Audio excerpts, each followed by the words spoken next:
This thing live, we're going? All right, hi everyone, welcome. This is, of course, Championship Sunday here at EUIC. I'm Relic, and to my right, three of the most beautiful gentlemen you will ever see. Stop. Let's start with the lovely man to my right, Zoinks. What's the vibe? How are you feeling? I'm feeling great. I'm really excited for this Championship Sunday. I am feeling great. Let's ask how Doobsnakes is doing.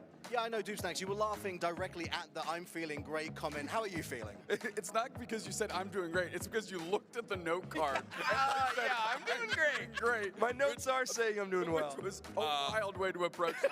I am also doing great. You'll notice no note cards because that's actually how I feel. That's awesome. And Spraggles totally wasn't sitting in the seat 2 minutes ago, but here you are right now. You're ready to go. I'm imagining that the vibes are immaculate. The vibes are immaculate here at EUIC. Thank you so much for leading me into that. What's up, everybody at EUIC? You silly gooses. All right, that's pretty good energy. Production already regretting their decision to put all four of us on this pre-show, right. but They were like, good cut reason. 2 of them. It's like, for whoa, sure. whoa. Good reason though, right? Because honestly, we've got potentially, looking back on it, one of the greatest tournaments that the Championship Series has ever seen. It's been incredible. We've got an amazing Grand Finals coming up.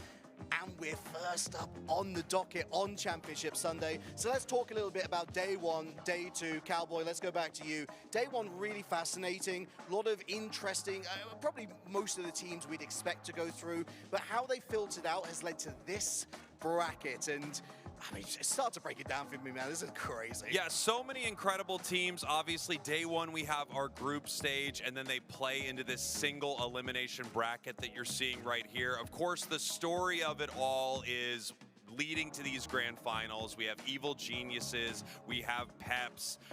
2 amazing squads. I think one of them you probably would have expected to see here, which is EG. The one that has been on this crazy run is Peps out of EU, which is so unbelievably exciting. You see him take down Peru. You see him take down Dignitas, CACM. Just so many hurdles that they have to overcome. And now in front of them, Evil Geniuses. What a run they have been on. Like, can they continue it? Can EU finally win an international title? It would be amazing. More on that later. Doobsnacks, when we take a look at those semifinals in particular, I think there's a lot of banter in between the regions. We love especially the EU, the NA rivalry, all of the LATAM regions, and Brazil, of course. But what I love so much about those semifinals is that it was 4 different teams from 4 different regions. I mean, what a great advertisement for Unite's competitive scene right now. The thing I want to highlight, of course, is in those esports roster. So many times we were wondering, can they make that next step up? Can they go ahead and win something? Sadly, it never happened for them. What a way to write the record here for this man. Yeah, riding the ship is definitely what they're looking to do here indeed. Keep in mind, the last time an EU team won the AOS Cup at EUIC is when only EU teams could compete in it. Right, Ever since then, once we opened up the scope to other regions, they've never been able to break through. And like you said, what an opportunity to right the ship and rewrite their own history here, specifically for Bruv that's been in this situation so many times and fallen just shy. However, on that same roster, and when it still was EUIC, or Europe representing EUIC, Klaus has won this event before, the first one we've had, and they're looking to get the second trophy for that case. Super exciting. Right, Spraggles, let's take a look at their opponents then, shall we? Evil Geniuses. As you rightly said earlier, we're kind of expecting this team to make it all the way through to the finals, especially looking at their side of the bracket. However, it is the nature, the near flawlessness of how they've been able to go about their business, which has been so impressive, right? Yeah, I think that's the toughest thing ahead for Peps, right? Is Peps had an incredible run. They ran into some amazing teams, but it does feel like Evil Geniuses just kind of strutted their way to these grand finals. They had great opponents, but consistently they were outplaying everyone that was thrown at them. Evil Geniuses is amazing. We expected them to have a much better showing at LAIC. They actually had a really wild situation where they leave early in the tournament from our group stage. Well, now they're here. They're undefeated in their region. They're undefeated here. And again, I really do think that they're making it look easy out there. And that's very scary, especially considering they have a two-time world champion, multiple international champion in Kyrgios right here on stage. He's been here before. He's won this event before. He has won Worlds. I mean, it's the toughest opponent you could face in this entire competition. Player substitution between day one and day two as well. I mean, that should not be understated how impressive that is. But we've been talking a lot about the Pokemon. We've been talking a lot about the meta, how Double Defender has worked really well for Peps. Mega Evolutions really has been the star of this season. And so let's go through some of the picks that we expect to, if not have an impact on Thea Sky Ruins itself, that we expect to see on the ban table a lot. Let's go back to you, Cowboy. Let's talk about Mega Gyarados. What a tournament. Yeah, Mega Gyarados is obviously incredibly powerful. There are so many power picks in the meta right now, and there are Pokemon that you want to take away from your opponents. With only 6 bans between these two teams, some very powerful stuff is going to make it into Thea Sky Ruins, and Mega Gyarados has been one of the more consistent power picks that actually sees play. A lot of these top path players, we've got, Chris Smith, Potato here, going to be facing off. They would love to get this Pokemon. A few other really incredible mega options as well, but Mega Gary just shows up time and time again. These pro teams are incredible getting this Magikarp online, filling that effort gauge, becoming Gyarados, and making a huge impact. As soon as it megas, swims right up to the big fight, it changes everything. A little funny to have the teams behind us, by the way. It feels like we're talking about them, like we could be talking right to their faces. We are talking about them. I'm talking about specifically talking about them. Chris just looked at me over the monitor like this. I said Kyrgios' name 4 times. Well, tell you what I like about Peps, though, is that they've never been beholden to those Mega Evolutions either, actually. I mean, Mega Mewtwo Wise had a lot of looks. We've had a lot of looks from Mega Lucario as well. Peps hasn't been so worried. In fact, what we've seen from Peps, Zoinks, and to be fair, a lot of teams have been repping this Pokemon, is Mew back to the forefront. Yeah, Zante has been one of our most prolific Mew players, I think, in the tournament. Had a phenomenal showing on it. And it makes sense. This Pokemon, it feels like it'll never really be outside of the metagame. It is so fantastic at filling multiple roles on the team. Not only is it going to give you the ever-present poke damage, it's got great secure options in that Electro Ball, and you can support the team with the Unite move and coaching. It is fantastic, and when you have a player as talented as Zante piloting this Pokemon, it makes sense why it's having so much success. We've been having a discussion, haven't we, about the secure of Solar Beam versus Electro Ball, and I think the Electro Ball has been a little bit more successful over the case of this tournament. Another Pokemon that's been finding a lot of success, though, particularly with Peps, Dupesnax, let's talk about Mamoswine. Yeah, absolutely gargantuan resurgence from this defender Pokemon. Mamoswine has looked great in literally every tank player's hands from every single team we've gotten to see this weekend. And specifically, you're talking about Earthquake, but most importantly, Ice Fang jumping in. We've seen like Earthquake in, eject button, Ice Fang repositions, and then team collapses on top, getting prime targets. Of course, that has been a key to Pep's success this weekend, is making sure that they can get that premium target repositioned for a key knockout and then dominating team fights from then on out. So my eyes are on Mamoswine because I think it's going to be a premium pick specifically for Peps. Could not agree more. I wanted to say, not only has Mamoswine been a great pick, but it's really interesting to see the difference between these two compositions, where you've kind of got Peps running this double defender setup more often, and then you've got, I don't even say it would be a more straightforward, because they have a lot of unique picks as well, but Evil Geniuses running more stereotypical supports rather than kind of the double defender. We'll see what kind of strategy actually bears more fruit. Fair point. Right, let's talk about some players that we want to see. 2 standouts from the 2 days, Zoinks. Let's begin with Evil Geniuses. Let's begin with Vin Diesel. A lot of Zacian from Vin Diesel. A lot of clutch plays from Vin Diesel. No, Vin Diesel has been phenomenal in this tournament. Obviously, the newest addition to Evil Geniuses after that LAIC performance, averaging around 62,000 damage in these battles, but most importantly, only taking under 30,000 damage on average, playing a really, really safe central area Pokemon for the most part, and actually running, you mentioned the Zacian, season, running some melee Pokemon, but one of the players who plays the most ranged attackers in the central area in our tournament. The Glaceon Icy Wind has been a really big piece of Evil Genius's strategy so far, and Vin is an expert pilot on that Pokemon. Would not be a surprise to see the Glaceon, would not be a surprise to perhaps see the Glaceon on the ban table. Who knows, there have been a lot of target bans at EUIC 2026. Doobsnacks, me and you have been getting so excited about Marv. Goes hand in hand with the Mamoswine, really. It absolutely does, and I'm going to answer the question. We'll see which bears more fruit. There's a reason Pep keeps going to this double defender well. It's because the EU region specifically has an incredibly deep pool of tank players, and this team specifically has the top two, in my opinion, for the last couple years between Marv and Bruv. But Marv specifically, for me, was just balling out of control. Whether it was the Trevenant or the Mamoswine that we have discussed, I mean, Ice Fangs were there. Banana levels of Ice Fangs, which is, shout out to the stats team for drumming that one up. I'm not too sure how deep in the code they had to do to pull that one. But, I mean, it's just bang on. Banana levels of Ice Fangs, it was just reposition after setting up a knockout. And then, again, we saw the Earthquake eject button Ice Fang yesterday, and it was like, what is this kid on right now? He was just sliding in a different manner. So big tip of the cap to Marv, and they're going to need a similar performance if they want to take down EG. Spraggles, for me, the moment that stands out is that landmark series, Peps versus Root Dignitas. We have Mamoswine on pad, incredibly strong, trying to 1v2 this Mega Gyarados and Trevenant, and there goes Marv, dragging this thing away, allowing the Mega Gyarados to score what was ultimately just enough to take them over the line to win against Root Dig. The kid's having a great time. Yeah, I mean, an unbelievable moment. You get a few of those in Pokemon Unite throughout the weekend, right? It's crazy. We had back-to-back games with those. It's just unbelievable, right? We had CACM Komai, and then, of course, we had this Root Dignitas against Peps.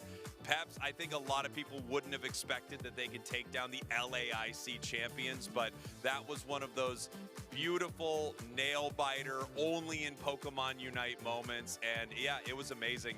Marv just, again, with hero play after hero play. I think he's one of those players that for the longest time has gotten a lot of respect, but maybe not the flowers he deserves, and he might become a champion. They've been the world champions. They've beaten the LAIC champions. They've beaten the LAIC runner-ups. Are they able to take the crown here at the Excel Centre, London? Let's get into predictions, lads. Spraggles, yes. Who you got, boss? All right, so my heart, of course, is with Peps here from EU. They better put this graphic on the screen. Now, I do think Evil Genius. No.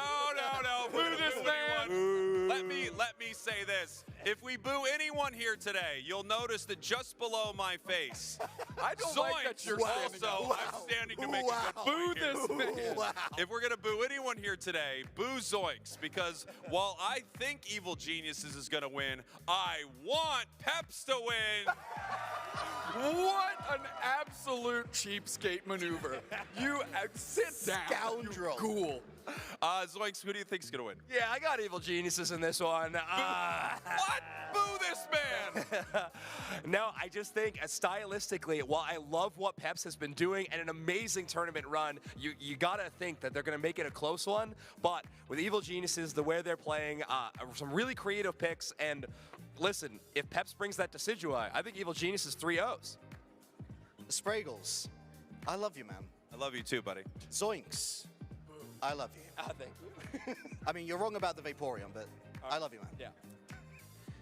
EU, I think it's time to let these two, shut up for a bit. Yeah, please. And it's time for me and Doobs Yes, to talk please. about the real winners. All right. Let's talk Team Peps. Doobs Snacks, what you got for me? What I've got for you is, unlike Spraggles, I go with my heart on Valentine's Day weekend. Oh, and yes. I am putting my faith into Peps here. Listen, you mentioned it. Our current world champions, dispatched. LAIC champions, dispatched. LAIC runner-ups, dispatched. I don't know how many more boxes you can check on a miracle run than the best 3 teams we've had in the last 6 months. And I want to see Peps check that last box, dispatch EG, and honestly complete this story, because I think we need it. I think the game needs it. EU needs it. And honestly, you just want to cap off this weekend with that chef's kiss. So I'm following my heart. I'm not a double two-face-sided clown like Spraggles. Thank you. Like Thank you, guys. Thank you so much. Thank you, good night. So yeah, Peps all the way. That's where my heart is. That's where I want to be. History beckons. I've got a history major. I love it being made. This is the first time whoa. an Slid international. that in there. Listen, I've been to school. Golly. it's the first time on an international stage since Worlds Season 1 that we've had an EU team make it all the way to the grand finals. What a time to make it the first international that an EU team wins. It's a story that's too good to be true, but I want to believe that they can make it all the way. Right, we've been told to wrap up here, lads. So final thoughts around the circle. Zoinks, let's start with you. Yeah, I'm just really excited. We're going to have a repeat EUIC champion no matter what. Kyrgios on one side, Klaus on the other. I love seeing that double crown and, like you said, trophy case getting a little bit bigger. Snacks man. I'm the true Team Peps supporter. Spraggles is fraudulent. Let's get it. The villain, Spraggles. Look, all I'll say is EU has no shot here today. Whoa! Go home! Stay evil! No, Stay evil! Get out of here. Sit back down, cowboy, because EU's going to win! Yes! All right. We'll see you soon. Don't go anywhere.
Welcome to the 2026 Pokemon European International Championships. We're back in London, where thousands of the world's best trainers have come to battle for the title of EUIC champion. Two-time world champions Luminosity Gaming continued their epic season-long IC sweep with a decisive victory in London. To the middle, and Luminosity Gaming is going to stop them, and they're going to win the AL's Cup. Hut Spider-Man is the reigning European International Champion, and his dominance continued through the 2025 season, finishing third at the North American International Championships and claiming second place at the 2025 World Championships. Look at it go! Give it up for Pato-Man! Ryuki Okada demonstrated absolute mastery of the game. His precise decision-making and unwavering composure laid the foundation for an inevitable victory, crowning him last year's international champion. And now he's come to London and won the whole thing. Longtime VGC legend Wolf Blick barreled through the competition and added an EUIC win to his historic career. International Championship and becomes your 2025 European International Champion. Here we go.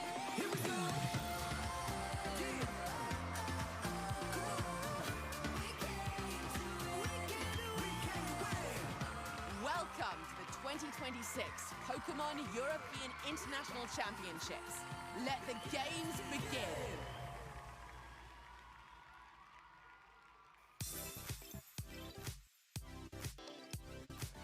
Welcome, everyone, to Championship Sunday! Yes, good morning, trainers and viewers from around the world. You heard that right. Today, we crown our EUIC champions!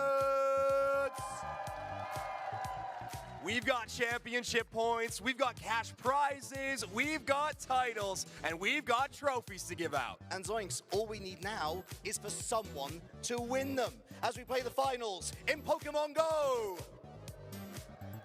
The Pokemon trading card game! And the Pokemon video game! But before we get to those, we are kicking off the day with our Pokemon Unite Finals! After these messages.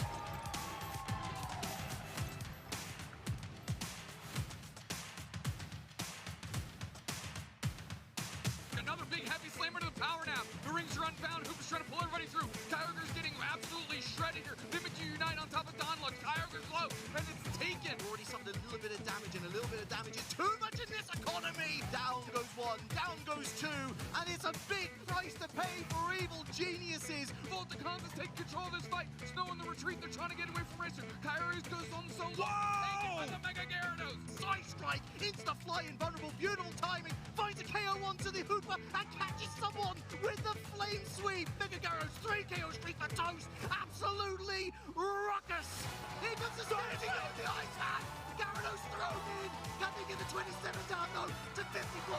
It's another score. Unbelievable.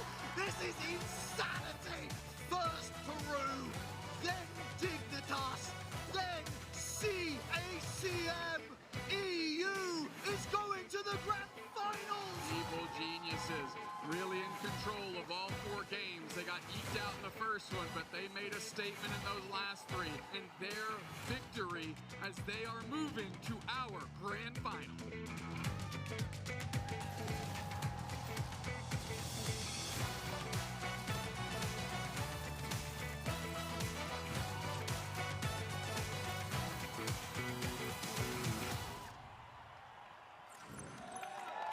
Which team will take it all and become our European International Champions? Which team indeed? Will Team Peps claim victory on this championship Sunday? Or perhaps evil geniuses possess the skill and mental fortitude to overcome their opponents?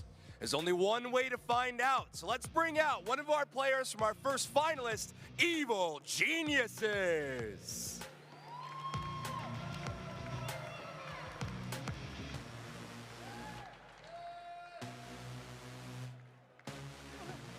Feel free to come over here, my friend. Yeah, come over to the NA side. I like that. All right, Yeah, Roland. All right, Roland. One question for you. What is going to be the biggest factor for EG to take a win in today's championship game? Staying hungry for the win, taking it home. All right, I like that. Stay hungry from EG. Sounds good, doesn't it? EU. I know you're a bit tired, perhaps, but I want you to raise the roof for our second finalists today, Team Peps!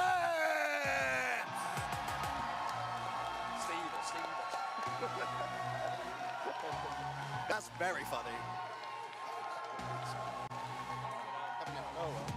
All right. Hey, a lot of people love you, bruv. They love you. I want to know, how was the rest last night? How prepared do you feel to take these guys down and win everything? I'd say it's pretty good, you know. I think we're ready. I want to get game in and do it now. They're ready! All right, they're ready. We're ready. The crowd is ready. So let's see if Sprinkles and Dupes next are. Let's pass it over to them.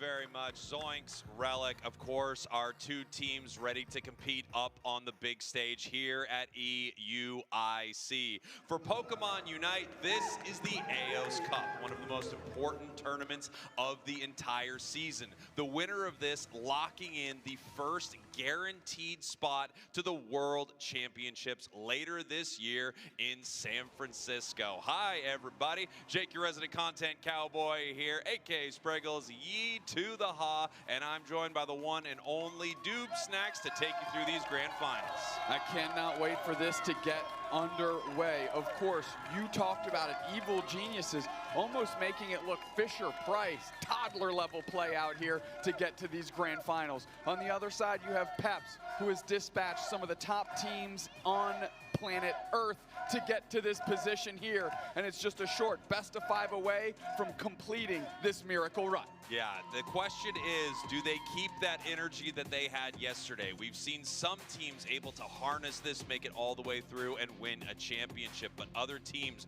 run into this monstrous, unstoppable force like Evil Geniuses. In fact, one of the players on Evil Geniuses, Curios, has been in this situation before. The crowd is on the side of the hometown favorite, and they have to shut them down live in a grand finals. I know everyone here is rooting for Peps, obviously the home region heroes, but they really do have a tough road ahead of them. They absolutely do. I mean, you mentioned Curios specifically all the way back in year 1 in this very venue. Curios took down Bruv to win the World Championship and take away the hometown heroes' opportunity to win there. So I'd like to think maybe Bruv is fueled by a little revenge and would like to finally take down an IC title for themselves and bring it back to his home and put it alongside the rest of that trophy case, which is just missing one of these critical pieces. Yeah, and you know, they've had such an amazing run, and you have to say the teams that they have run into on paper, and I would say in reality,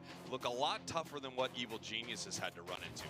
Evil Geniuses, as you mentioned, made it look simple. I said a little earlier, I feel like they strutted their way into these grand finals with a lot of confidence and showing that in all of their games. Peps, on the other hand, it was a gauntlet of some of the greatest teams to play Unite. We had your LAIC champs, Root, Dignitas, in an unbelievable best of 3 that came down to just a few points between these teams. I believe it was a 6-point finish between these squads in the last couple seconds. And of course, before that, they have to take down the world champions in Peru Unite, then the runners up from LAIC.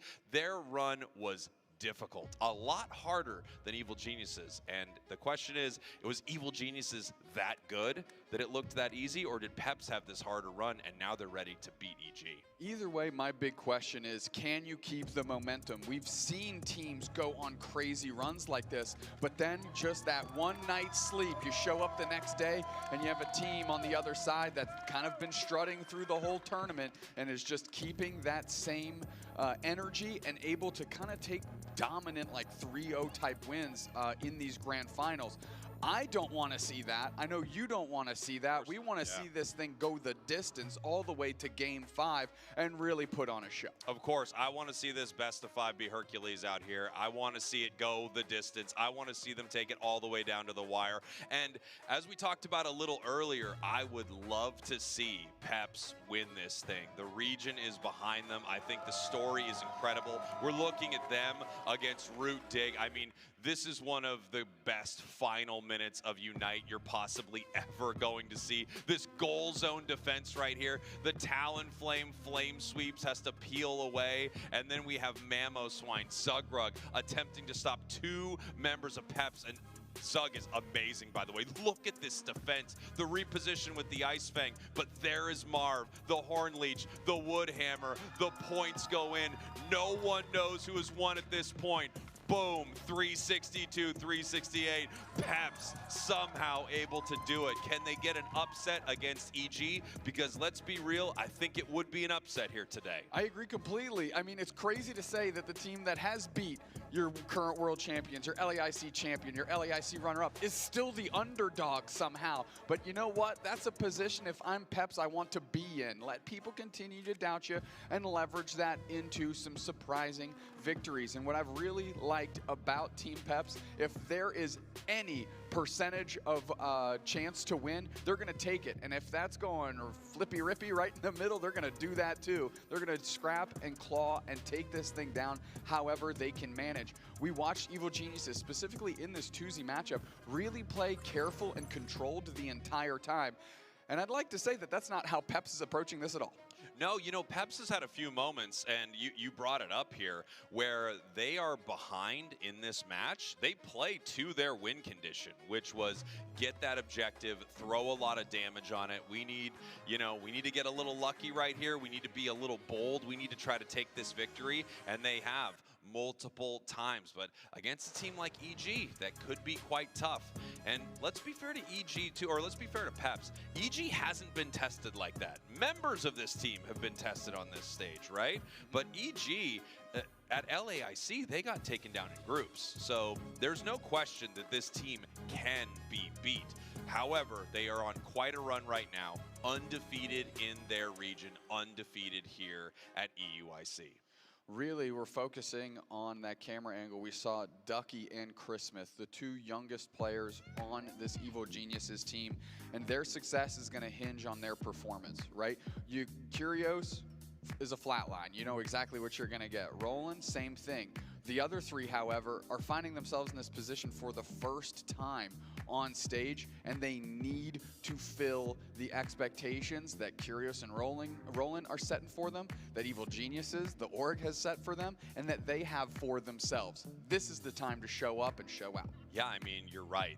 This is a huge moment for two players who have never been in a position like this. However, on the other side, Peps, you know, we have varying levels of being on the world stage, on the international stage, on their side, a lot of different experience levels, people who have been playing in the championship series for years. So it is a very different squad than what we have from Evil Geniuses. Evil Geniuses are some OGs with a world champion on them, and Peps is a lot of players that if you've been watching the Unite Championship Series, you know, Potato with the Garchomp, a signature Pokemon for them, so much so that it was banned out in some of our games. It is banned right now. It is the literal first ban here as we head to our draft. Evil Geniuses is going to be on your purple side, which gives them the first pick, first ban. Team Peps on your orange side, so they're going to have the second bans, and they're going to have two picks back to back after EG gets their first Pokemon. Because this is a draft, Doomsnacks, if, let's say, Ducky right here wants to play Blastoise, that means Peps cannot grab it, and vice versa. You're going to pick back and forth between these two squads. First pick, one of the new Mega Pokemon that has come to Unite, Mega Lucario. Mega Gyarados is still available. Team Peps eyeing down Glaceon, cutting Vin off from that. But Brub grabbing Blastoise is unsurprising. They've been doing that a lot. Now, as you see here, it's either over here, it's over here. Kyogre is the map we're starting on. Game 2, we're going to go to Groudon. Game 3, Rayquaza. And after that, it's all up to these squads to select. Of course, Blastoise and Psyduck selected by Team Peps. Back the other way, Snorlax and a Mimikyu. Yeah, I mean, I really like what Peps has going so far. They've got the incredible defender Blastoise. We have Psyduck right there. Zante on UTY yesterday looked incredible. Potato has a few of those top path Pokemon that they're very comfortable with. Mega Gyarados is one of them. Final couple of picks over here to Evil Geniuses. Curios locking in the Latios, a Pokemon that came out at the anniversary, or recent anniversary for Unite, but hasn't seen an insane amount of competitive play, and now rolling on Alchemy, one of our newest supports that has just been phenomenal. Looks like Klaus might take a page out of Latam's book, dragging this Saru legend to the mix, but you mentioned it. Latios typically finds itself on the bench. Latias filling that type of role is incredibly flexible in that way. Team Peps, Evil Geniuses, moments away from kicking off Game 1 in the Thea Sky Ruins, the Kyogre map. Again, Kyogre going to be the boss monster here in Game 1. Yeah, we are going to rotate through Groudon next, then Rayquaza. And this is a best of 5, so you will definitely see all 3 of these maps, and then the players will get a choice if this continues on through this best of 5. Obviously, we hope it does. I want to see these squads get all the way to a game number 5. I think both of them would like to 3-0 this thing. Of course, you know, that's exactly what you want to do, you know, end with an exclamation point. It is done. You are the champions. One of these teams is going to not only with the lion's share of our prizing, but again, that coveted spot, the first team to qualify for the World Championships. And that not only has implications for this team, but also big implications for their region. Yeah, because the invites trickle down. So if you drag an invite into NA, well then you still get 2 more invites from the regional league to send a total of 3 NA teams. On the counter side, of course, is the same thing for EU. You can drag that invite back into your region and give 2 other teams maybe a chance they wouldn't have had otherwise. There's the hardware they're playing for. Our trophies here at the Pokemon International Championships, EUIC. Such a huge event for these 2 teams. And we're getting right into it. Evil Geniuses from North America, your purple team. Team Peps from EU is your orange team. This is Game 1 of our grand finals. Ducky immediately on the invade. Charcadet is always struggling to get out of the starting blocks here. It is just a slow central area Pokemon for their clear. Klaus doing the best they can, but taking a ton of damage. And I am shocked at this point that Team Peps hasn't rotated anybody to go support. Actually going straight into path as Ducky is going to work on this Aselgor. Yeah, Ducky, it looks like they're going to be able to take this from the side of Team Peps. This is a huge trade for Evil Geniuses. They love this. It slows down the central area Pokemon from Team Peps. It makes it a lot harder for them to win the next couple of fights, and Ducky just crushing it right now early. Yeah, I mean, you have to at least tip the cap to Klaus and realize, like, this is a fruitless endeavor for me. I just got to go get value anywhere I can. You can't just give up a knockout there in the early stages of the game. And now we see Vin here from Evil Geniuses, the Mimikyu, heading to the top path, looking for a possible fight. Potato, you know, and Barb trying to fight here in the top path. But look at all of this experience going over to the side of EG. Right now, Evil Geniuses completely controlling the top path, the central area of Peps. Peps finding some value in their bottom path right now. And they're having to send Potato to the center to try to evolve to Gyarados. That's right. This is the first time we've seen Latios all weekend at EUIC, and this is 110 games in. Those are the stats we like, stats team. Let's get it.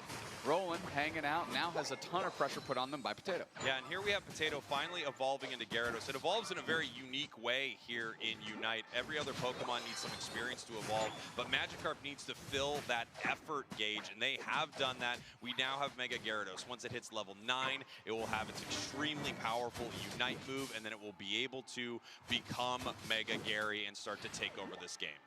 Very quickly has the gap closed between this Mega Lucario and now Mega Gyarados. So Team Peps trying to keep pace here despite a really decent start from Evil Geniuses, just stressing the wild Pokemon on the map. Yeah, you can see Potato peeling away from this goal zone right here. We've got a possible fight breaking out in the center. It looks like Team Peps able to secure that Regidrago. Brav in a little bit of trouble right here. Vin looking for a KO, jumping in with the Shadow Sneak, but having to peel back, and now they get to score on this goal zone unless Brav can stop it. Here comes Zante to support. I mean, the fact that they were able to defend this goal zone, Shadow Sneak is on Zante, but no fear here, because if Vin engages, I think they got a good chance at that knockout. Vin doesn't play ball, which means the Swablu and Altaria become the priority. Here we go. They're going to be able to secure this here. Brav really looking for their level 7. They do evolve to Blastoise here in the bottom path. In the center, once again, I mean, we have Chris Smith from Evil Geniuses making their way to the center of Peps. They've been all over their experience here. For just a moment, we had the Vegas comp 7s all across the board, and we're going to see if that's going to be lucky for EG. Team Peps, though, I mean, they're doing great on their levels. Level 9 Ceruledge, they're back balancing themselves out incredibly well. And now, if I were them, I'd be looking to fight while you've got the advantage. Yeah, they have that level 9. We do have a Mimikyu on the other side as well that just ticked over to 9. Regieleki being worked on by Potato right here as multiple members of both teams are moving up to fight.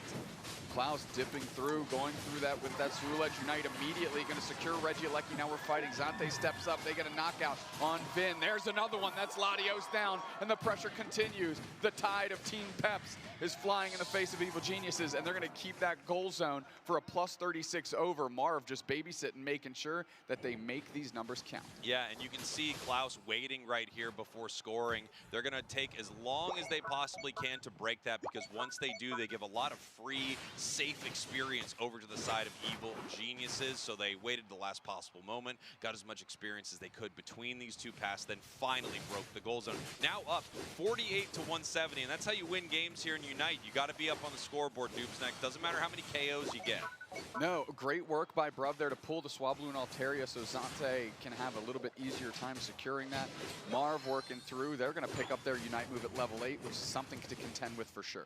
Yeah, I mean, this looks pretty tough for Evil Geniuses so far. They had a great invade early, but they haven't done much with it since then. Things are actually going very well for Peps in this match. They've been winning many fights, full of Unite moves on their side of the board, but Evil Genius is very close to them. At any moment, this fight could kick off, especially when these Pokemon have their Unites. Potato going straight in. They're holding their Unite move, and it's 3 players from Evil Geniuses to see what they can make happen here. But no, playing cautious again, popping the Unite move. They want to get this Vin knockout. Wow. They do. Klaus coming in with support, and now Potato's feeling it. They're diving into the central area, putting the pressure on Roland. Close combat there, going to get some HP back from Christmas. Now Potato's low. They might have gotten in the deep waters for this Mega Gyarados. They're on the retreat. That Latios Unite was used, but it's not quite enough. Marv with the cover. Potato gets out. Yeah, Potato makes it out. They don't lose Mega Gyarados. They take down the high-level Mimikyu on the side of Evil Geniuses. They're looking for this Registeel right now, and they do secure with Blastoise. Everything's coming up Team Peps here, and the EU hometown crowd is loving it. I mean, Zante has now gone Mega with this Mega Mewtwo. They're going to A-press down. It's 3v3. We'll see who wants to take the initiative here. Vin goes straight in towards Bruv. Bruv surfs away, and just kind of a little bait and switch. Yeah, and here we go. Vin trying to get as much of this experience as they possibly can. All of these wild Pokemon between these two, whoever gets the last hit is the one that gets all of the XP for their side. So it's very important that you're extremely aggressive in these moments. Potato has just been in this top path alone for so long. We're finally getting a 4-player rotation. If they can catch Potato here, that would be a win. Marv is straight there in the middle, putting to the Mimikyu Unite. Here comes Zante for the cover. It's a 5v3. The block is down. They want this Regieleki. Potato putting the pressure on.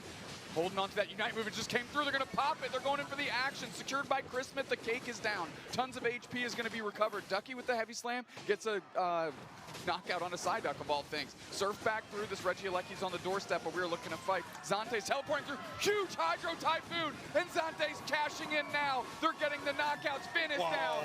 Bruv is feeling it, and that hollow air is looking beautiful, just like the man playing the Pokemon. Wow, what a defense from Peps there at that goal zone. And Curious can't go home. Bruv finds them trying to recall. He's going to need to peel back as they're stealing away this experience from the side of Evil Geniuses. So far, Peps in total control of this match, but you did see a lot of the strategy that Evil Geniuses is going to try to use here. They isolate a target, which was the objective right there. Potato finally going down. The block from Ducky pushing everyone back, and then Evil Geniuses with that Mega Lucario able to rip through the objective. Can they do that again at Kyogre? They might need to, because their fights aren't going so well, Doopsnacks. Brother, this Cerule Edge is level 14, dog.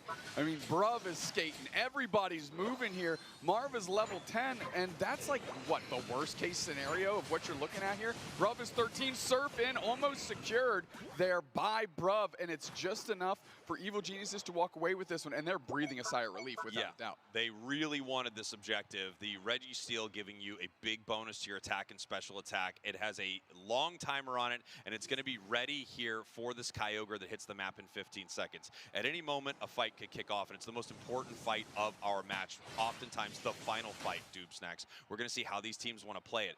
EG, way behind. Moving in with the Unite moves immediately is Team Peps. Forcing out the cake, but nobody's really around. We've got the Shadow Sneak back in the middle. Cerulege Unite is going to try to put some damage in, but now Klaus is in deep waters. They're caught between 4 players of Evil Geniuses, and they are knocked out. That's a gargantuan catch. The level 14 is down. Back into the mix is Chris Smith. They fire up their Aura Cannon. We've got the Mega Gyarados on the backside. They get a KO Shiga 2. Hydro Typhoon kicks up, and that was a massive play. Just Ducky left standing, and holy smokes, Team Peps looking like Donatos.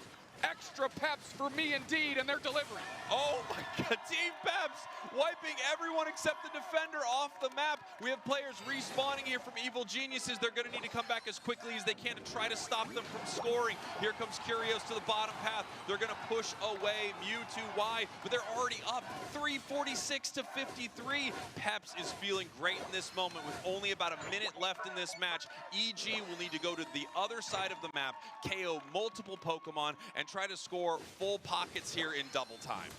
Full pockets multiple times in double time to square this thing up. And really, Team Peps has to play ball for them to be able to pull that strategy. So I like the patience here. Team Peps just hanging out. We've got Gyarados, and you can actually see the map. They just got pinged, which means go, go, go. We've got enough information. Go get another Hundo Burger on the backside. Let's see how Bruv and Zante can hang out here. The Aura Cannon. Now we have a Mega Lucario. Tons of pressure on Bruv. Close combat. Surf away.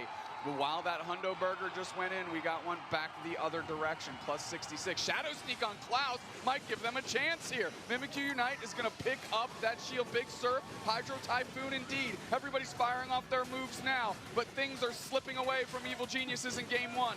Team Peps looks incredibly resolute. Team Peps standing on business in their home region. Team Peps gonna take game 1. Team Peps keeping the momentum from yesterday, not only keeping it, absolutely shutting Evil Geniuses down here in game 1. Day 1 looked incredible for EG. What a complete reversal here as Peps has a dominant performance.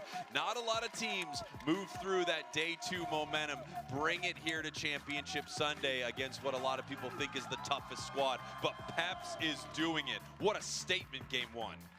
Without a doubt. And look, they were so far ahead. Evil Geniuses got the best catch they could have asked for in Klaus, that level 14 Cerulege. And Potato goes, oh, you just stopped paying attention to me? All right, go time, baby. That Mega Gyarados KO Shrika 2 instantly. You saw Bruv come through with a massive Hydro Typhoon. Zante comes unglued, but they took initiative, which is what I like.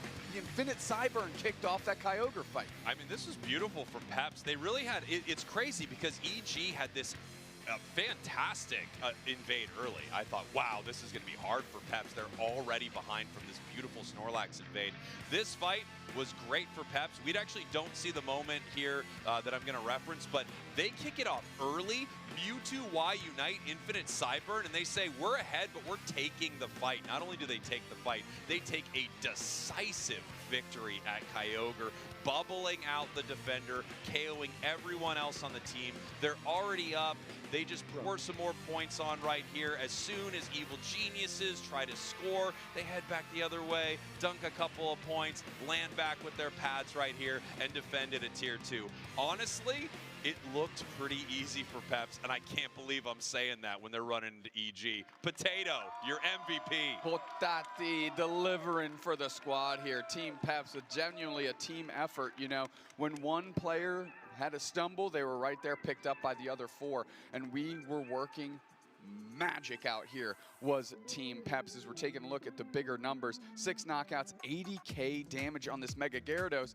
And it might make EG reconsider banning that Garchomp because that Mega Gyarados looked nasty. You know, one of the things I think that's been talked about with Potato before, especially it feels like even maybe the unspoken conversation, is he doesn't have an extremely deep pool of Pokemon. That's why someone would try to ban out not only one of his best Pokemon, but maybe one of the few Pokemon that he would really like to play in this match, known as one of the original Garchomp master players.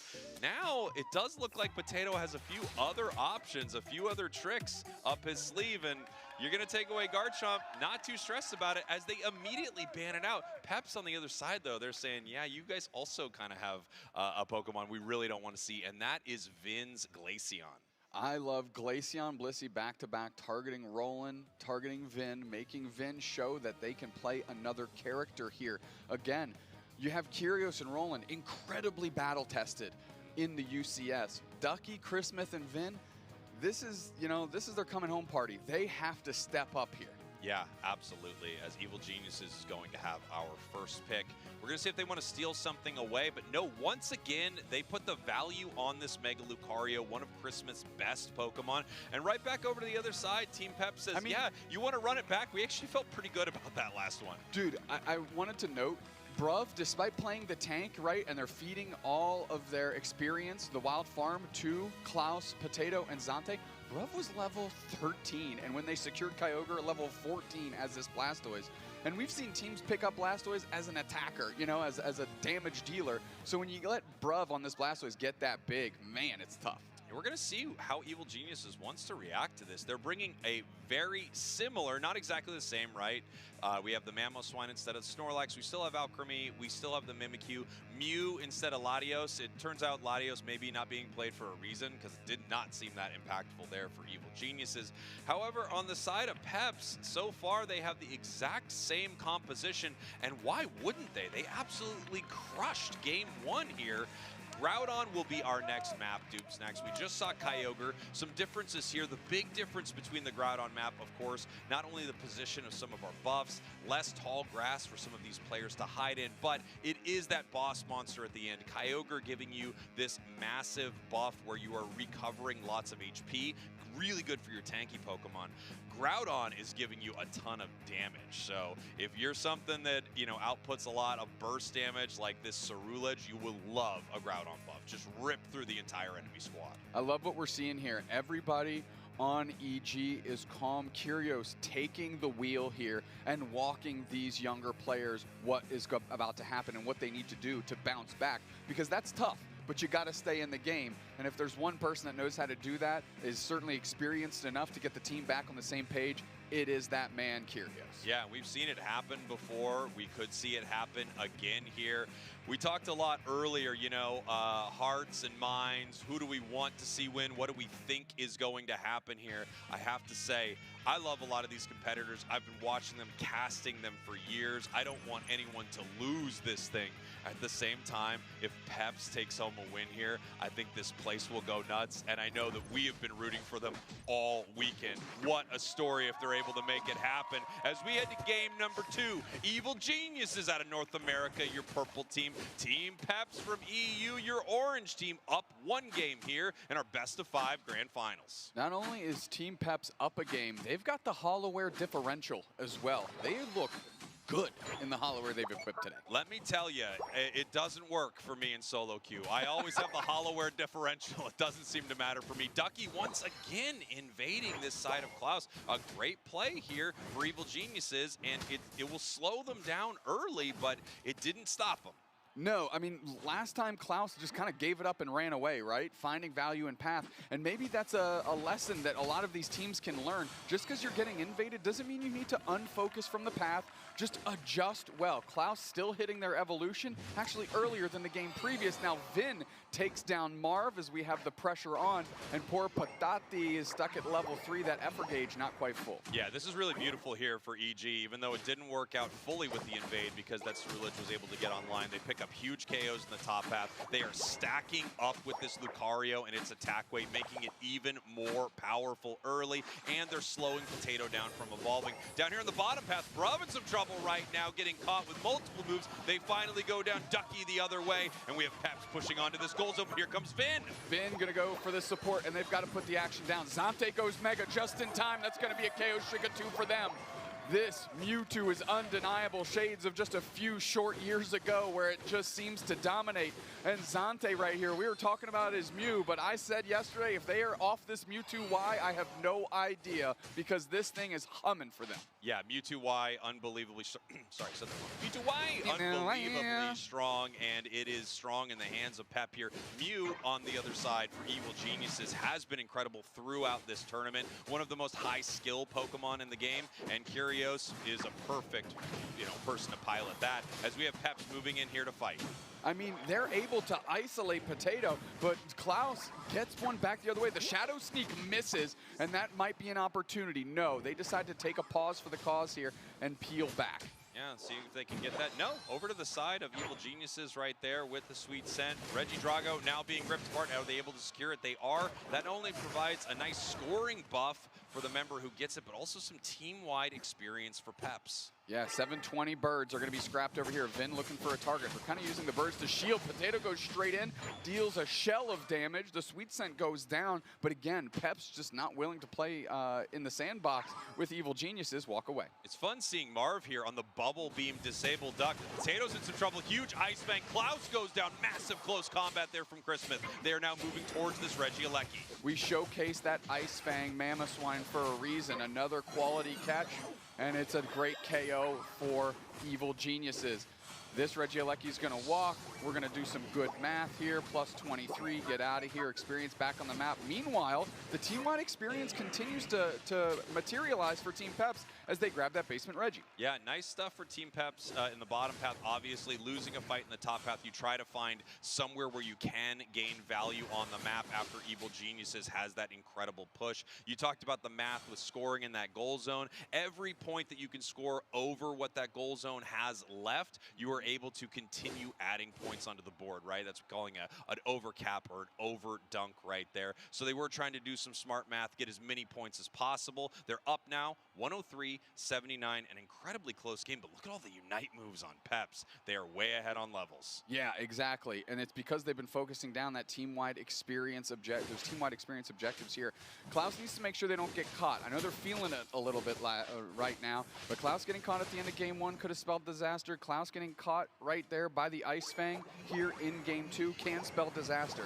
So take a deep breath, settle in, and leverage this level lead you got. And look at this here from Evil Geniuses. They're scoring the top path. Of course, Peps, once again, just trying to make sure that they keep parity with their opponents, breaking this tier 1 goal zone in the bottom path and having Potato score in the top path. It does look like Potato possibly caught by multiple members here of Evil Geniuses trying to score. We're going to see if Potato's able to get out. Bruv moving up, but they might not be fast enough. The waterfall from Gyarados, and here is Bruv with some interference right there. The hydro pump pushing him away, just surfing right back out. Great cover, but not only that, I think a lot of people would have like panic united there to guarantee getting out. Potato, though, understanding this character, and I love to see that their game is evolving as well past just this Garchomp. Mega Gyarados looking good. Another Pokemon we featured here, and you're starting to see why. And look at this here. They're going to go for this Regieleki again, Doob Snacks. And if they can, they would love to break this goal zone on the top path early. But here comes Peps. Huge Gyarados Unite move. The Cake Unite move is out. And look at him rip through them. Double KO for Cerulege. Brother, you saw Potato hide in the tall grass, pop their Unite move there, take to the seas and find their way in. Great follow-up by the Cerulege, and guess what? That Infinite Cyburn didn't do nothing as well. That was great coordination. Yeah, beautiful plays there, and this is why it was so important for that Gyarados to hold their Unite move, right? And not use it in that panic moment to try to get away from Evil Geniuses. Now they got so much value for it. Still a Blastoise Unite here in the bottom path if they want to try to fight over Reg. Ice. Ooh, Psyduck in a lot of trouble. There's that Ice Fang. Big catch from Ducky. Yeah, I mean, it's a start. You got to begin somewhere, and that's at least a target here. Klaus hanging out, Ducky looking for the next opportunity. Hydro Typhoon is kind of sussed out, secured by the Cerulege, and now the scramble's on, forcing out that Rampage for the Mammoth. Klaus taking a ton of damage into the Mimikyu Unite. Now Vin gets credit. We're pushing forward. We're looking for more. Potato dives back in, and now it's the dominoes falling for Evil Geniuses. There is no rest for the wicked out here. Team Peps is going after him. Big Surf rolling, pinned down, and rolling about to go down here in game 2. Holy smokes, dude. Team Peps is humming. Team Peps is making a statement here. You know, for the longest time, it feels like EU has not been the stellar region to watch. Now Team Peps dominating Evil Geniuses in our grand finals so far. They take down Dignitas, they take down CACM, they take down Peru. Is this the team to watch here? It's incredible what Peps is doing right now. It's looking good. Shadow Sneak in a little bit. Is this going to be an opportunity to move in? Bruv taking a lot of damage. They have Surf up. They aren't able to get out. This pad is going to be held down by Marv. Here comes Evil Geniuses. This could be a strong series of KOs for them. Grabbing a berry and just hanging out. Moving back in. Ducky taking a bunch of damage. Potato going into the back line. E-Ball comes through, but it's not enough. Chris Smith looking for an opportunity to step in. They can't. And look at this here, Doomsnacks. Even though the last couple fights not really going Evil Genius's way, they have been playing a very solid game with their score, still keeping up with experience. 216, 244. Even though a lot of the fights feel stronger for Peps, EG very much in this game. 30 seconds now until we have Groudon hit the map. Regieleki going to be walking towards the tier 2 goal zone of Evil Geniuses. Peps deciding they're going to head back to base and just look for as much experience as they can get and some positional advantage around this fight because they know how important this final objective is. 216, 264, 10 seconds till Groudon. Oh, Bruv just found a whole bunch of them. Christmas steps up. Bruv taking a ton of damage. Hydro Typhoon, eject button, reposition, catches 2. Curios in the sights of this Mega Gyarados, and that forces out the tall cake, but everybody backs off. Solar Beam is there. Bruv low on HP. Infinite Cybert, I believe, just came out, so we're going to put the pressure on. Zante trying to chase. Bruv still low on HP. Caught is Potato, but they're able to cleanse out of it. Aura Cannon is there, and here comes the Rampaging Mamoswine. We're going for the secure. It's taken by Evil Geniuses. Team Peps can't counter this fight, and Evil Geniuses are moving to take themselves a win here in game number 2. You love to see it, tying it up here in game 2.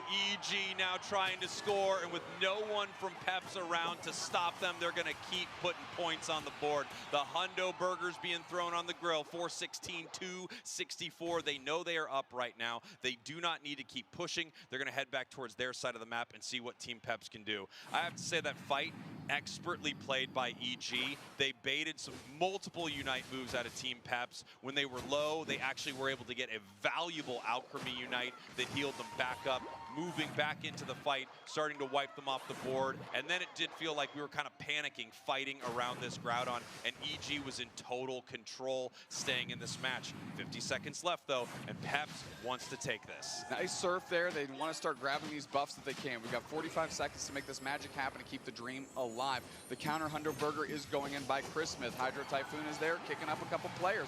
Can they get some points in, though? They haven't even had the opportunity to score quite yet. Have they done good battle math? They have, but there's too many points that have already gone in the other direction. We have a 250-point differential-ish between these two teams. Big Solar Beam, look at that damage. Wow. And Evil Geniuses is going to button this one up. Yeah, it looks like it here. A couple down for Evil Geniuses. Great Alchemy Unite. Potato trying to move it. Klaus just getting roasted here on this goal zone. The points are going in, but it's not enough. They don't have enough players around anymore. Such a close game here, but Evil Geniuses tying it up. Now, this is a grand finals. I love to see that we're not going to see a 3-0 sweep because I want this to go the distance. Whatever Curio said going into this game 2 worked because it settled down some nerves. The Team Peps was able to feel like they were in control the whole time, but you mentioned it. Evil Genius is keeping the scoreboard close, meaning all they needed was one good fight. They got it at where else? Groudon, and that was enough. And you can see, I can read lips. I see what Curios is saying. He says, listen to Spriggles and Doomsnacks. They know what's going on. Just get out there and win. And he's exactly right. I say this all the time. If you're losing, could you just win, please? Yeah, if you're losing, that's not how to win. To win, you got to win. Someone put that on a plaque. Bang. It's good. It's just good advice. As we take a look at some of these big moments here, this was a huge fight, obviously. Peps having a lot of strong early fights, having a great experience lead in a lot of these moments here. Another nice one here in this bottom path as Evil Geniuses tries to find some value after this objective. Take a deep breath. I am so excited that we are moving past a Game 3 opportunity here. Team Peps, Evil Geniuses, and both teams are hitting their stride. Team Peps, honestly, coming out of the gate that quickly, I was very surprised. There was that Unite move I talked about earlier, right? They get to use this Alchemy Unite, top off multiple members. They get out the Gyarados Unite move and then just head right back over the wall so they can't get an insane amount of value on it. And then here comes EG looking to secure here. Big time Solar Beam on the objective, and it's secured by the Mew. Chris Smith, our player of the game, 11 knockouts. Wow, that was quieter 11 knockouts than I noticed. Yeah, they were all in the last minute and 45 seconds, getting a big KO streak of 3. Kind of, you said, sandbagging their own Unite moves to have maximum value. You saw the Aura Cannon fire shot through. Obviously, Lucario goes Mega, and then they're able to power up Punch Close Combat through Team Peps to get the nod here as your player of the game. And you can see our heat map there, a new feature that we have this season, kind of lets you know what this Pokemon was up to. Lucario, the top path menace, and no surprise that that's where this Mega Lucario spent most of our game. As we're heading right into game number 3 with these two squads, this is our draft screen. We've talked about it. We went Kyogre, we went Groudon, now we're back to the original. Rayquaza in the center of the map. Team Peps, is it worth banning the Mega Lucario? Evil Geniuses wants to ban the Mega Lucario here, making sure that Team Peps not only cannot have it, but they've got a backup plan here for Christmas. Yeah, Peps is, I mean, this is going to be interesting here. Obviously, they don't need to ban Charizard Y. It feels like a compulsory ban. It just hasn't made it through almost any of our games. Probably the most powerful thing on Eos Island right now. And it does get the final ban here from EG. First pick is Peps. What are they going to lock in? Yeah, Brum's Blast was pretty insane. It's looking really clean right now. Going to counterpick potentially this Crustle. Umbreon selected by Roland Ducky on Crustle, which means we've got a lot of solid options for Team Peps. Potato back on this Mega Gyarados, unsurprising here.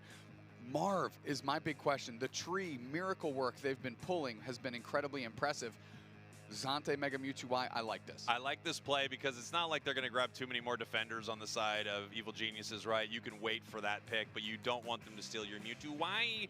Evil Geniuses now locking in this Zacian. This is something that Vin has been playing in the central area a bit, but obviously Chris Smith could as well. A classic top path Pokemon, and a Pokemon we've seen a lot of success with this weekend, Inteleon for Evil Geniuses. There's a real potential that Curios goes with the liquidation version of this Inteleon. You're kind of seeing what Team Peps is leaning towards. Let's get a little bulky, let's get some self-sustain, and let's have Klaus secure this Rayquaza with an overheat.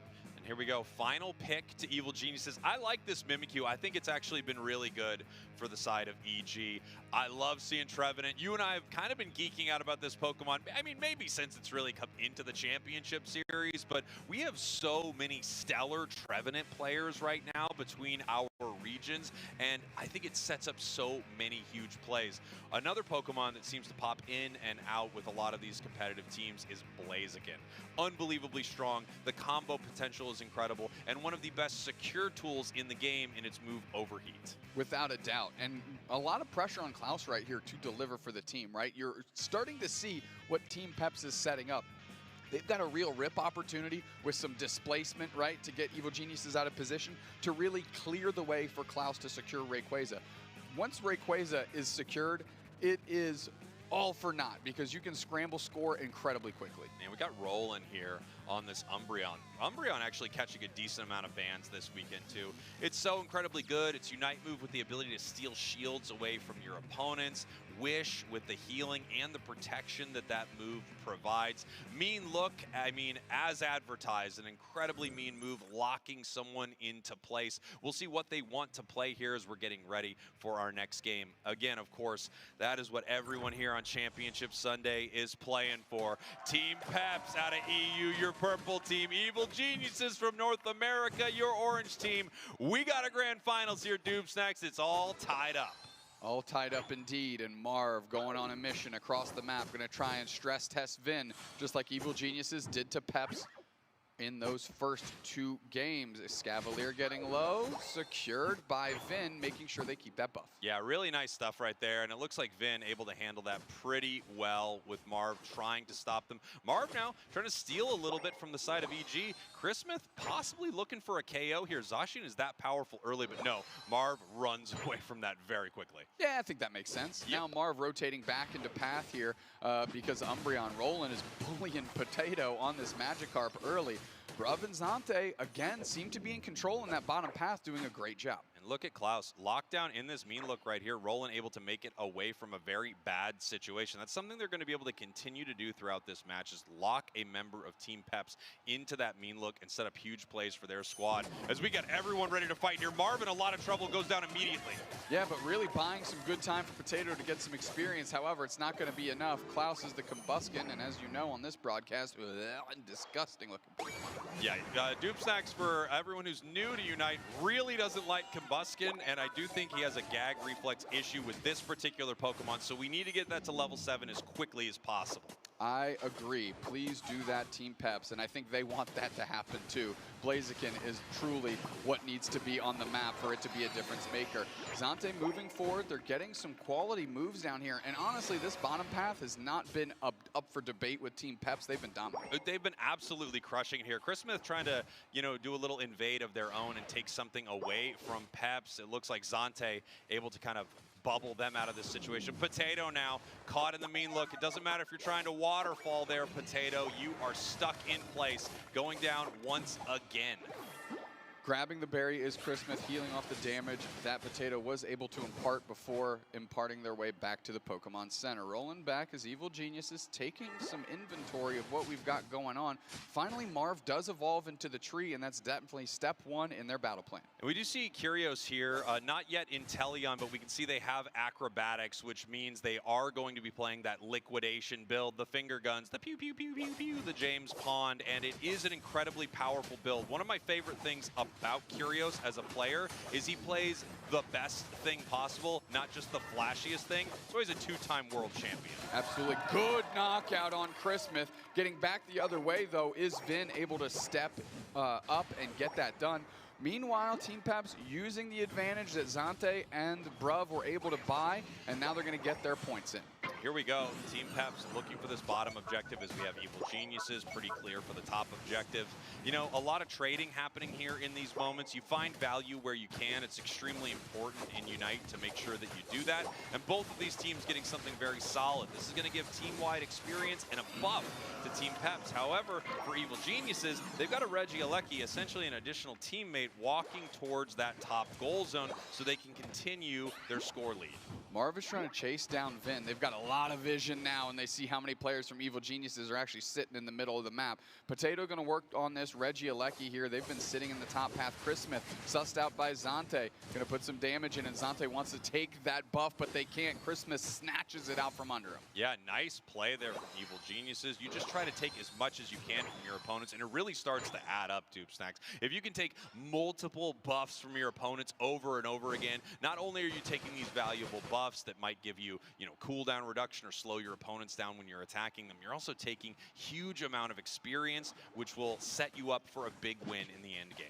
Bruv seeing where Ducky is. Look at the rotation flank from Marv. They're going to try and poach a player here. Woodhammer does part of the work. Ducky is put on a silver platter, and it's time to digest the bird. Ducky goes down, and the rest of the team is looking to score. Look at Marv just stepping up, body blocking these liquidation shots so we can get a big over there. And now Team Peps snatches the score lead for the first time in this game. That's right, 117 to 100 here. We're about halfway through our game number 3. Again, incredibly close. You'd love to see a grand finals where these two teams are evenly matched, and this has been an incredible one so far. Klaus moving to their central area, looking to get those extremely important buffs for this Blaziken. Potato now possibly taking the red buff, but no, that's going to head on over to Klaus. Yeah, I think just getting there to be part of the experience party to make sure that they are also staying levels. Look, Team Peps, again, on the level lead here, doing a great job. Evil Genius is finding a way to maintain this score. However, you have to tip the cap to Team Peps and the work they're doing at every stage of this game, just in terms of their levels. Nice little surf. Here comes Curios stepping up. Finger guns are on Bruv. Water type on water type. As we go for a Horn Leech, we're going to have to Woodhammer, try and do something. The Trevenant Unite kind of gets canceled because they're knocked out. The rocks are there, and because of that, Big Hydro Typhoon Surf reposition. And now Curios has to use their Unite move together. Excuse me, they didn't pop their Unite move. They got to the back line just safely. Potato taking a ton of damage. Chris was on the chase, and now they get a knockout. What turned into a skill turned into a disaster quickly for Peps. Now the Inteleon Unite is out. The finger guns are targeted on Zante, and it's just the battle of the A-pressers here, and the winner in that exchange is Evil Geniuses. Yeah, beautiful stuff there from Evil Geniuses. And, I really think you got to give a lot of credit to Chris Smith there. As soon as the Zacian showed up, things really changed in that fight. Chris Smith dominating right now, one of the highest levels on the map, but we still have Vin, we still have Klaus on the side of Peps. These fights going very well for EG right now, and we've only got another couple minutes before Rayquaza up on the scoreboard, up on levels, sending a Regieleki. They're feeling pretty good. They are. Where is Peps going to position here? They would love to get a quality knockout as Bruv is just kind of hanging out, going to move the Swablu Altair from the middle of the map. Good hydro pump to make sure they don't get knocked out. Stepping up with the finger guns, of course, is Kyrgios. Rolling can't mean look a target, but they're looking for a good one here. They know where Marv is. Ducky with a kind of a rotational flank as well. Yeah, and here we have, Potato just stuck dealing with this Regieleki. It gives Evil Geniuses some position on the map.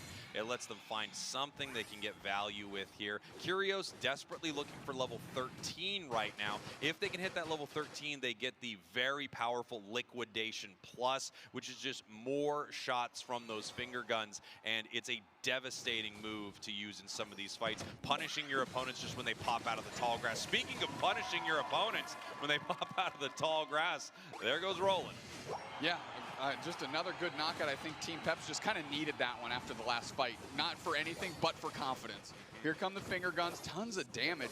Team Peps at least trying to insulate their carries well. A lot of body blocking by Bruv and Marv here. Evil Genius is going to get the basement objective for free. 30 seconds until what else but the big green snake Rayquaza. That's right. This is a great objective for Evil Geniuses. Obviously, defense and special defense for all of their Pokemon right here and team-wide XP. Kyrgios desperately trying to hit that 13. I think they can before Ray. They're moving through their central area, and Liquidation Plus is going to be a big difference maker. Bruv, only at level 11 right now on the Blastoise. It does feel like Team Peps may be the furthest behind that they've been in a few of these games, even though it is razor thin.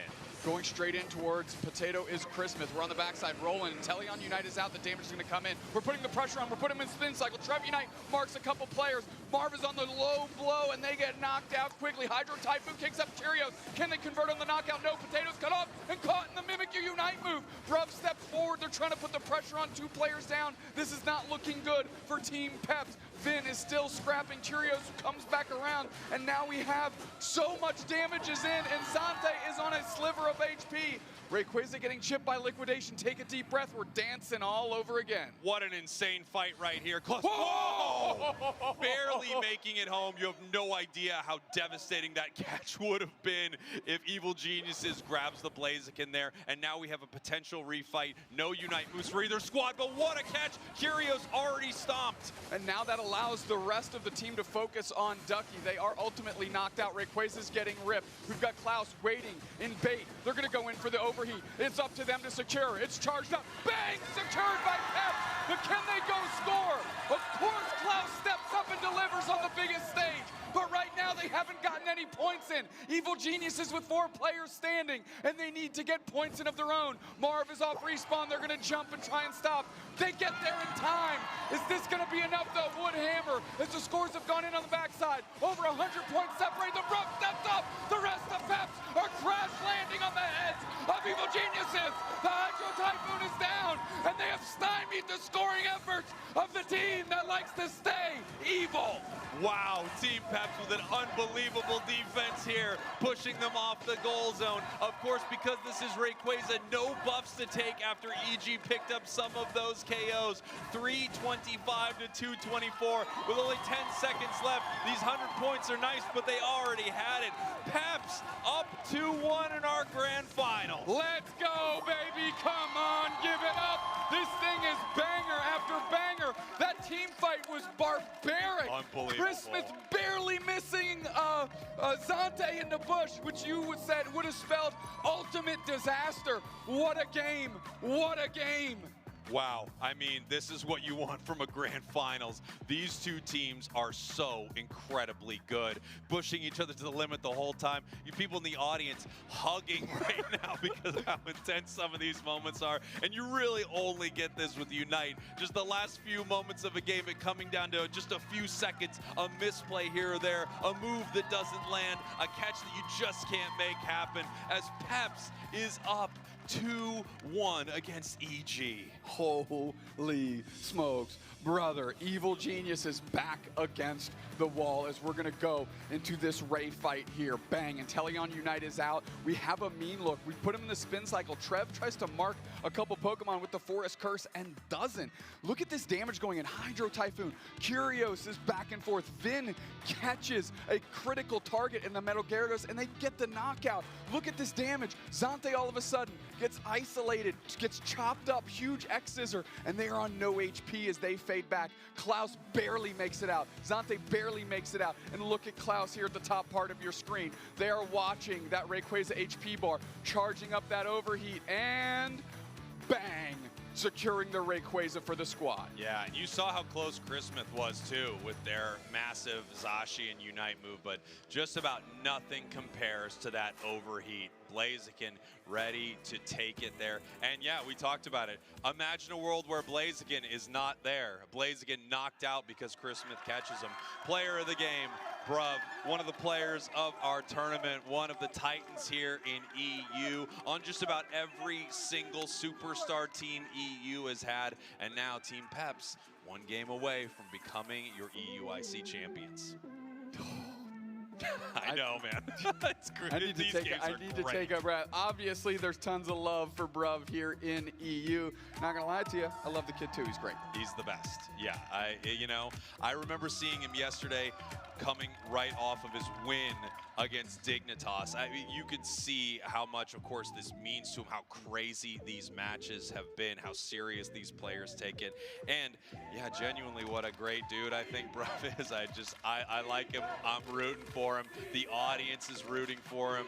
But Kyrgios has been in this position before. He has taken the air out of a room. He has taken an entire crowd cheering against him and proved that he can do it. Can he do it here today with this new squad? We're going to find out here as we head to our next game with Team Peps, one away from becoming your champion. Evil Geniuses is going to have our first pick, and they have our first ban. They're still banning out the Garchomp. And now they banned Blastoise. They're like, Bruv is a problem. The only criticism I have of Bruv is unfortunately his biceps are lacking. I wish he would have done maybe a little bit more of a bicep-based workout pre-tournament, or at least pre-match today, to make sure that those are elevated to the correct gain-related levels. Yep. Rounding out our bans here, the Crusler, Blissey, Charizard, Y, of course, and first pick is this Mega Lucario. Where does Team Peps go from here? And it looks like it's going to be a duck, and no, it's not going to be a duck. Kirk, you're an idiot. Continue. Oh, we've got the Mewtwo Y. They want to take this early. I agree. Zante has been an absolute force in these games, and they're going to take away this Umbreon from the side of Evil Geniuses. We'll see how they want to respond to this. Obviously, this is a huge part of these matches. There's a big mind game between these two teams, right? If I ban this, if I take this, how will they react? Sometimes you actually back yourselves into a corner. Other times your opponents are picking exactly what you knew they would, and your plan is working perfectly. We'll have to see how that goes here in this next game. Potato, once again, on the Mega Gyarados. They feel pretty dang comfortable on this, so I mean, I'm glad they get it again. They can get the Mega Gyarados. Oh, let's go, baby! Mr. Slime, Mr. Crime, in the hands of their #1 day one, Bruv, known for putting this Pokemon on the map, and they are looking to deliver a Grand Finals victory off the back of a clown. Yeah, and there are a few Pokemon that just get an absolute pop from the audience, one of them being something like Mr. Only Mime in Unite does Mr. Mime get a pop from the crowd. It's true, but it does. There are just a few of these Pokemon that have been, around since the beginning, played by a few of these top-level players, and when a Mime is played at a super high level, it's incredibly impressive. Bruv, one of the best to ever play the Pokemon, so this is going to be an exciting game 4 here. And could you imagine, Bruv winning the championship right now on one of his signature Pokemon, taking home a title here, the International for EU. You can't ask for anything more than that. I love how Evil Geniuses rounded out their draft, though. Hoopa is going to help mitigate some of this mean look, right? You trap a character, you can just slide a portal right under there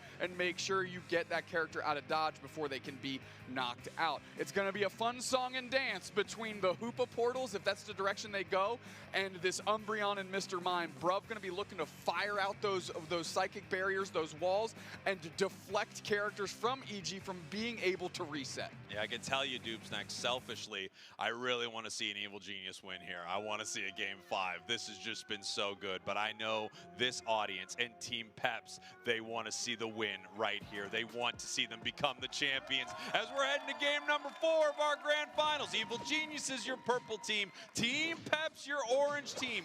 One game away from becoming your EUIC champs. Let's get into it. The bottom path has been the shining light of Team Peps in these first 3 games. Bruv and Zante working great. Ducky on another invade, gonna try and stress test. Now Klaus back the other way. Klaus, just this little Torchic, doesn't really make it out too quickly, and we'll see how this shakes down. Klaus just kind of hanging out. Can I maybe cheese this back into my direction? They're both just in. Ducky just gets it with an auto. Yeah, I mean, Ducky is just so good at this, but Team Peps, I feel like, has responded to this extremely well. They know exactly how to play around this. They're just sending Blazing into the bottom path right now. Ducky now trying to react to that and slowing them down. The eject button, huge catch by Ducky. I mean, the mind games here in this invade is incredible. Bruv in trouble right now. Bruv putting down some walls. It looks like they are going to be able to safely retreat here, but Klaus has been slowed down tremendously. Awesome read and great use of that eject button by Ducky, the young kid stepping up and putting the team on his back for just a moment. You think that's just securing Wild Farm, but that's worth its weight in gold here in the early stages. Here we have Vin moving up to the top path right now. They're going to try to make something happen at this goal zone, but it looks like they know they have to peel back. In the bottom path, we have a bit of a fight. Hoopa allowing you to bring the team down. Ducky in trouble, but here comes Vin once again. Bruv goes down. Bruv does get knocked out. However, at least it's not Zante or Klaus in that scenario. And able to get the stun on the Hoopa helped prevent further pushes by the rest of EG, which is also nice. So if you are going to get kind of folded like laundry in that exchange, at least it was Mr. Mime and you mitigated how bad it could have been. Potato right now, just one attack becomes Mega Gyarados. They are online, takes a bunch of experience. They're behind by a couple levels here, but the effort is there to become Mega Gary. That is important. There they go. Nice little score as well. Yeah, they have to get out of dodge. Marv sees where Vin is, put them in the mean look. Bruv tries to hang out, stepping up. Zante does as well, playing it real close. With oh, nice heavy slam, catches the portal back, but at least we get a knockout. Marv on a negative 10 HP, it looks like here, as they're gonna base and top themselves off. Big fight win there for Team Peps. They also secure the objective, giving them some team-wide XP. Potato now sliding around using the waterfall. And of course, we have Chris Smith right here trying to punish them for that, deciding when to go back in with the power-up punch and try to pick up this KO. Can they get it? Yes, they do. Fine. Oh my gosh, the potion. How long will this Gyarados exist as Chris Smith now has to chase it all the way back to Evil Genius home goal zone. Come on! Breaking ankles out here. We have to cut away. There's another fight. Premium floopy flopping by the Mega Gyarados finally goes down, but it's Evil Genius catching an L receipt in the form of Vin getting sent packing here. Team Peps using the time bought by Potato to get a decent team fight win and take this Regieleki. Great stuff here from Peps to start this match. Blaziken almost 9 already as they move towards this goal zone. They're up on the scoreboard. They're going to score again right here. Regieleki walks 9 in this goal zone, and they can decide to score if they want or continue to take experience between these two paths. Potato in a lot of trouble right here, going down. Vin coming in with the Shadow Sneak to pick up a KO. Marv going to try and watch this pad here as Roland goes in, dips Gerdoos through, and tries to just buy time for that big 30-point banger to go in. We get a knockout, and the rest becomes pretty darn easy. Nice stuff here from Evil Geniuses. They're going to be scoring. We have the scoring in the bottom path from Peps. Roland moving in here. Potato trying to watch this, but look at the aggression from EG. I love that EG adjustment, right? They know Potato is struggling right now. Potato goes to the central area to try to get what is considered safe farm, and they are cut off as Evil Geniuses is leaving with everything. They are down on the scoreboard, not by much, but they look to be doing pretty darn well in the levels for the first time in 4 games. Yeah, they're doing well in the levels. They have a few good fights. Once again, Peps just looking fantastic here at the start of this match, but these games are so dang close. Both of these teams so good. There's definitely not a clear favorite heading here into Game 4. Bruv using his tall grass to just get some information, see if they can find anyone from Evil Geniuses, figure out where people are moving. But this is one of those interesting calm before the storm moments in Pokemon Unite where everyone's trying to find as much experience as they can because they know that the next time these two teams tangle, they will have Unite moves on just about everyone. 25 seconds until the next objective occurs. Something I want to keep in mind though, Peps has not battled with Potato in a team fight yet. Potato has just kind of been on their own solo mission right now. playing their own RPG, just on a different part of the map. Now, if they can finally get into a situation where Potato is part of this experience, I think they're going to be okay. Zante bush checking here. Bruv playing forward, putting up walls. Reggie is going to hit the map. Bang, there it is. We're going to start working on it. They wall out. Aura Cannon comes through. Here comes Christmas. Power-up punches there. They're looking for a target. We have the Showtime Mr. Mime. Spirit fingers out. Secured by Klaus, and that's what you want out of that Pokemon. Ducky takes a ton of damage. Christmas is down. Next one on the chopping block is Vin, and who else shows up just in time but the Mega Gyarados. Wow, great fight for Peps right there. Another incredible secure from Zante. Evil Geniuses not able to make much happen there. As we have Peps continuing to push towards this goal zone, they can peel away from this, but if this Regieleki walks, it gives them a huge advantage. Meanwhile, two members of Peps head to the top path to increase their score lead. Now 99-186. Evil Geniuses says it's time to push. We're heading towards the tier 1.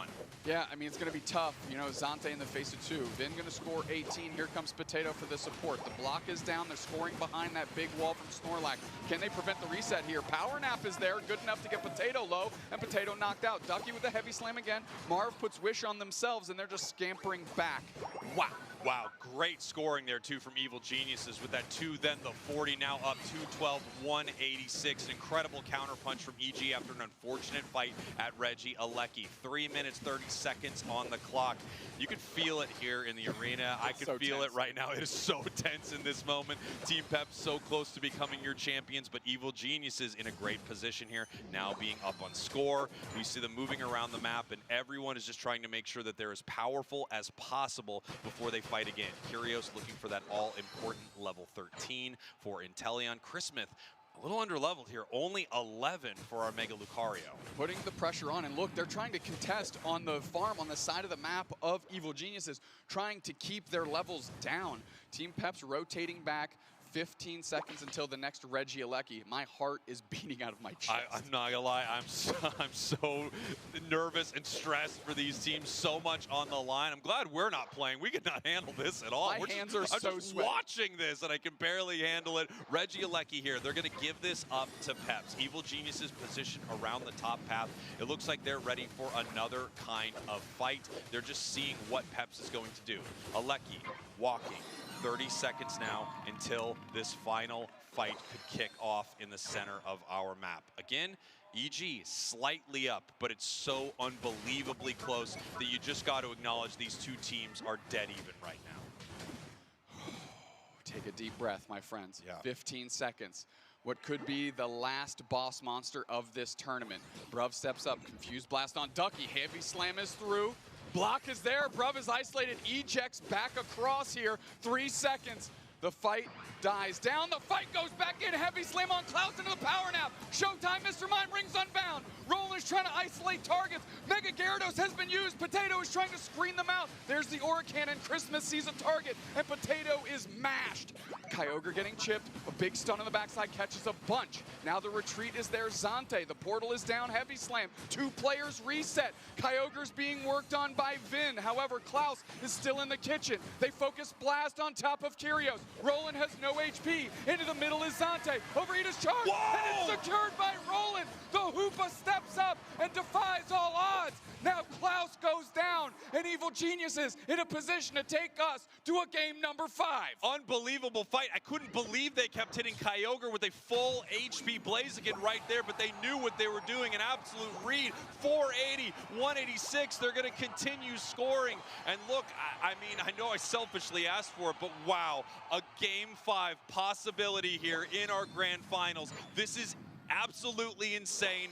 For those who know, Unite Grand Finals are often one team just absolutely skating on the other, and this is one of the best grands I've ever seen. Going to a game 5, you got what you asked for, my friend, despite what all the EU fans in this arena would prefer. Moving back forward, though, is Bruv. 35 seconds, they're not giving up quite yet. might as well. It's grand finals, baby. Yeah, here we go. 30 seconds. If they can get a couple of KOs, take a few buffs, and score, there is a way to do it. They have a lot of points in their pockets. They could get those hundo burgers, but I don't think Evil Geniuses is going to let them. Moving away from these objectives, they know they're this far up. They're allowing them to score because they can't give up a KO. Boom, scoring back the other way. Expertly played so far by EG. Things Unbound, however, can pull players through to get more hundo burgers on the backside. Now we're stunning back through after rolling bases, and I think that defense is going to be enough here. Team Peps is wiped. Game 5 time. This is what it is all about. Two of the best teams in Pokemon Unite. Back and forth, the haymakers thrown by both squads, and we are heading to a Game 5 for our grand finals. Unbelievable, Doomsnacks. This is amazing. Look at Roland is everyone. Roland is all of us. Yes, correct. Roland is exemplified. Leaning back, he literally put his hand on his chest like, what is my heart rate at right now? Honestly, I hope we have the medical staff ready because we're about to have some hearts collapse right now after this Game 5. This thing has gotten me just completely riled up. I'm so excited. I know. It's incredible. Of course, we're not the ones down there in the arena. I can't imagine how they are feeling in moments like these. But taking a look here at some of the biggest moments from game number 4. Reggie Alecki being taken here. Zante having some huge moments. Actually missing that with the overheat, but getting it there with the blaze kick. Potato moving in for a little bit of a fight. And now we have the big moment here. And this fight actually kicked off. I think both of us were a little surprised that these teams didn't back there for a second. Yeah, I thought for sure we were going to settle this thing out and play it straight up. I think the biggest prize EG got was a preemptive Gyarados Unite by Potato, completely out of position. However, you choose Blaziken for moments like this, and we're going to focus Blast Curios. They're going to retreat. Klaus is going to get into the bush. Heavy Slam is there. Klaus is starting to charge the overheat. It's too early. Wow. It was too early. Evil Genius has slowed the hitting down just enough to mess up Klaus's timing. And shout out to Roland for securing. Yeah, hyperspace hole secure right there from Roland. Unbelievable. Chris Smith, our player of the game, 8 KOs, only going down 2 times themselves. But I mean, I think it's hard not to also give it up to Roland with an absolutely unbelievable performance. And EG in that final fight, the early Gyarados catch was definitely the first domino to fall. And then, even with a Blaziken around, they played super aggressive at Kyogre. You got to respect it. Oh, I absolutely do. Chris Smith, again, kind of getting better and better as this set has gone on. And now you'd like to think they're in peak form going into Game 5. Man, here we are looking at our teams. There's Roland here who got that incredible secure on the Hoopa. You couldn't ask for a better 2 teams to be here. You couldn't ask for a better series. You hope that you get to see a Game 5 in a grand finals. And I mean, as I said before, you can feel it here. It is tense in the best way because it is all on the line. It comes down to one final game. There's nothing else. Another 10 minutes and we will have a champion one way or another.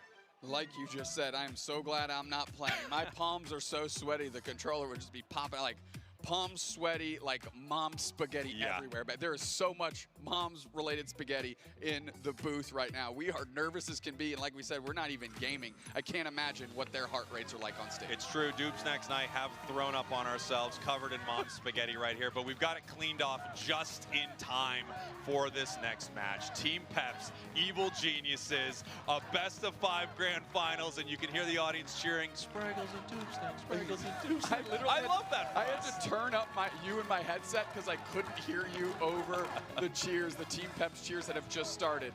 Okay, Team Peps on the first pick here. They're grabbing Blastoise. This is the second time they've been on the purple side. Last time they won with this exact scenario. Yeah, and they're grabbing the Crustle here for Evil Geniuses. I like this. Team Peps now having to move over to another defender pick. Zante, Mewtwo Y all day. This thing has been unbelievable for them. Marv now considering their options.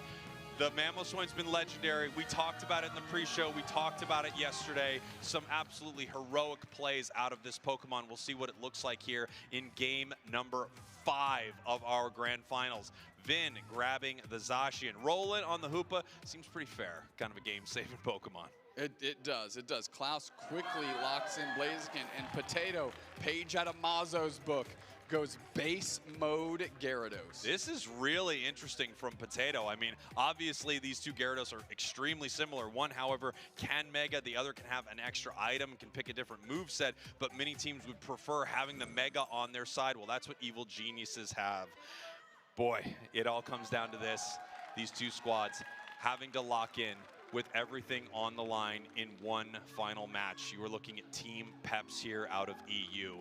The entire crowd on their side. A heroic run through the bracket, dispatching multiple top teams, and now they only have one more in front of them before becoming your champions. The team that is in front of them, however, of course, one of the best to play the game, a two-time world champion on the squad, and that is Evil Geniuses out of North America. No stranger to the IC stage, no stranger to winning a competition like this, even when the entire crowd is not behind them, even when they're at LAIC and Brazil's on the other side, and now they're here at EUIC with EU on the other side. Can Kyrios do it again? Can Klaus do it again? Yeah. And Klaus, our first AOS Cup winner here at EUIC. Again, the difference was, at that point in time, only EU teams could compete. However, that doesn't make the trophy worth any less. Say the thing as we get into game number 5. Oh man, Dupes next. Team Peps, your purple team. Evil Geniuses, your orange team. These are your grand finals here at EUIC. We are in game number 5. Less than 10 minutes now before you know who is the champion. Roland heading into the central area of Peps. Marv kind of sussing out the invade and going to put some pressure on. Klaus able to hold on to that buff, and now they're going to put pressure on Roland. Nice little Astonish. The berry is down. It's picked up by rolling damage and a knockout. Credit to Marv. Yeah, a little update for our teams playing for third place. Tuesday Esports won the tiebreaker match against CACM, going 3-2. So Brazil, third place here at EUIC, as we are trying to figure out who's first. Bruv and Zante, again, doing great in this bottom path. I mean, it's really been the success story here in the grand finals, is the advantage that Team Peps has been able to build off the back of those two players. Meanwhile, you got Marv up top trying to support Potato to get that base model Gyarados online. Chris Smith trying to do their own impression here of floopy flopping and filling that effort gauge. Yeah, Zante, Klaus, Bruv moving towards this goal zone, pushing Roland away from it. Nice big KO right there for Peps as they're going to be able to score in this bottom path. However, multiple members of EG in the top path looking to make a play, and it looks like they had to peel away from that fight. So far, so good for Peps. However, Evil Genius is making sure that they take something away from them, while 3 members of Peps head to the other side. Guys, that's not your center. That's the other way. They'll figure it out. Sable's right there. Marv is going to get that information for the team, and the fact that Kyrios hasn't evolved yet has to be a pause for concern. Now Marv is seeing or smelling blood in the water, going to be able to bully Kyrios a little bit. Bruv with the opportunity to secure this Aselgor and prevent Kyrios from securing. Wow. No, that huge water gun pressure is able and enough to get the buff and the evolution. He's the champ for a reason, as Zante is now in some trouble right here, trying to peel away from Vin, not able to do it. Evil Genius is coming back in this match. Klaus, ready for the secure on Regidrago? Let's see if they've got it ready to go, and it's actually the Crustle. Yeah, I mean, Klaus charging that overheat too early, that burst of damage too much. However, getting a knockout on Vin is at least a decent consolation prize as Marv gets through the wall here and tries to escape. This match so close. Peps with an early advantage, 91-18, but EG really coming back right here, looking for the KO, and it's Kyrios who picks it up. Oh, was it Felstinger? I didn't see. I barely saw just the bottom part of the screen. We'll see if we're going snipe shot this game, if we're remaining with liquidation. Didn't quite catch that animation. Potato, again, base model Gyarados trying to get back. Ducky barely kept from scoring those 30 points. Yeah, it is going to be the acrobatics. Once again, we're going to see liquidation as the Hoopa sending multiple members of Evil Geniuses down to the bottom path. Gyarados going down on the top path. That would be Mega Gyarados going down on the side of Evil Geniuses. You got 2 of those fish flopping around. Yeah, it's going to be a lot of floopy flopping here in game number 5. The Crustler out-secures Marv right there, I believe, as really it's just these defensive players trying to do the best they can. There's Vin Vin taking a spin on the left-hand side of your screen in the central area of Team Peps. As Team Peps is getting their points in because that's how they want to gain their experience. Yeah, and they were able to get the Reagindo in the bottom path. They're scoring 151 to 18. This match actually going extremely well for Peps, but don't count Evil Geniuses out. They've been stealing experience everywhere they possibly can. They are very much in this game, but you've got to feel good if you're Peps getting both objectives. Without a doubt, and now they have their central area farm repopulating here, as you can see that on your mini-map, the left-hand side of your screen. Bruv and Marv gonna have to play some defense. Hydro pump there, Surf to get away, caught in the rock tomb. Eject out to make sure they don't get knocked out. Here we go. A possible huge fight kicking off as Unite moves are now taking over for multiple members of both teams. We have a Gyarados Unite on the side of Evil Geniuses, giving them the Mega. Marv moving in, grabbing Vin early. Can they capitalize? Marv in some trouble, and they go down. Yeah, absolutely eviscerated. Wow. Portal is down. Tons of players coming back through. Despite all the damage that was put in, it's not going to be enough. Potato half HP. We've got the overheat charge straight into the teeth of Vin as they're knocked out. And on the way, of course, is Christmas as well. Hydro Typhoon gets pinned down. Now Roland's running away. Not level 9 yet, which means we can't go rings unbound to try and save this goal zone. So Evil Geniuses just has to retreat. Peps 210 to 18. A great fight from them. I thought it might have all been over for them after that beautiful portal sends Evil Geniuses back to base. They don't get caught by the Gyarados Unite move. Instead, they come back and the team smacks them anyway and wins a big fight. Peps feeling great right now. About halfway through our final game here in the grand finals. Way up on score, almost 200 points ahead. However, they've given Evil Geniuses a few things. Extra experience in the top and bottom path. If they can use that to their advantage, win a couple of fights, they're right back in this for this next objective. Rock Tomb down, Zante there, not going to expose themselves. Bruv steps up. We do go rings unbound with a portal down. We're starting to fight. Marvin to the back line, can't hit the Ice Fang. Reg Ice is low, secured by Klaus. Ducky taking a ton of damage. Marvin to the back line, they're going on the chase for Vin. Vin right back in. Chris Smith goes Mega, and now they're trying to turn the tide of the fight, but they are pinned against the wall by this dynamic tank tandem. And all of a sudden, Team Peps is starting to feel it. The crowd is starting to feel it. My heart is about to explode, and we've got 4 minutes left in game number 5. I gotta be genuine with you here, buddy. I'm freaking out right now. This is a hard match to watch. This is unbelievably close, unbelievably good. Peps in a strong position here, but anything can change. Evil Geniuses, as you can see level-wise, behind, but not out of this fight by any means. Reagindo heading over to Peps. Every objective so far heading over to Peps. Things are looking good for Peps, but one mistake in Unite can cost you the game. One huge play can change things. Can Evil Geniuses do it? They've got 3 minutes, 40 seconds to figure it out. They're going to take this Reagindo off the map, and they're going to figure out what their next step is. Look where Team Peps is just loitering. They're trying to cut Evil Geniuses off of the map, and they are doing a good job limiting access as we've got a lower rotation by Kyrgios and Roland. Yeah, they need to make some plays, right? Not being able to score much for Evil Geniuses has also put them behind on the experience lead right here. We see multiple members of Peps actually possibly engaging with Evil Geniuses down in this bottom path as EG just kind of bubbles them out. They got the information they needed. They don't want to lose any important KOs early. 1 minute until our boss monster hits the center of this map. 1 minute until possibly the final fight of our series. Peps ahead. Evil Geniuses desperately looking for experience on their side of the map, but they're not too far behind Doob Snacks.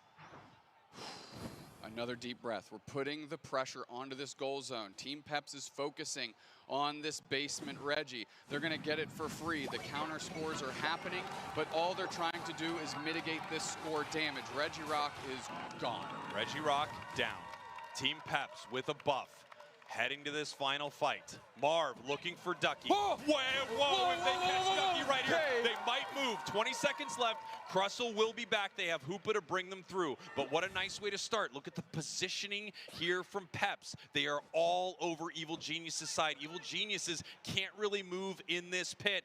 And it's all about to come down to this. Vin charging up. They find with the Dragon Breath. Will they move in? Chris Smith back and forth. Oh, they pick up Kyrgios. They're on the verge of the portal. They're bubbled out. The fight has started. The rings are unbound. Ducky Ducky is isolated. Ice Fang down. Ducky gets across the wall.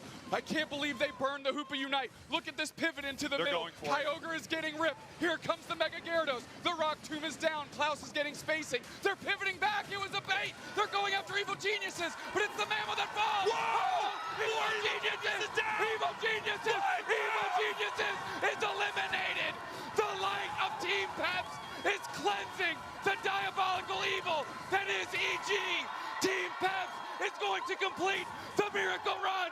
Team Peps standing tall, standing proud, and representing EU in a way that we've never seen before. 1 minute left on the clock. They are up. Do they decide to score here? If Evil Geniuses can pick up a KO, they can come back into this game, but Peps does not want to allow that. Waiting for their moment, waiting for a possible score. They don't need it, but it will secure their victory. Bruv being pushed away from this goal zone right here. Kyrio's trying to stop them. Here comes Peps. Oh, the goal zone is down. 310, 118. No KOs yet. One goes to the other side, but Peps continues to push right here as 3 members of Evil Geniuses are down. Peps moving towards this home goal zone, and with 40 seconds left and EG wiped off the map, Team Peps, the Giant Slayers, they took down Dignitas, they took down Peru, your world champions, CACM, and finally the undefeated squad out of North America in Evil Geniuses. And with only 20 seconds left, Team Peps can celebrate in the center of the map because they are your EUIC champions!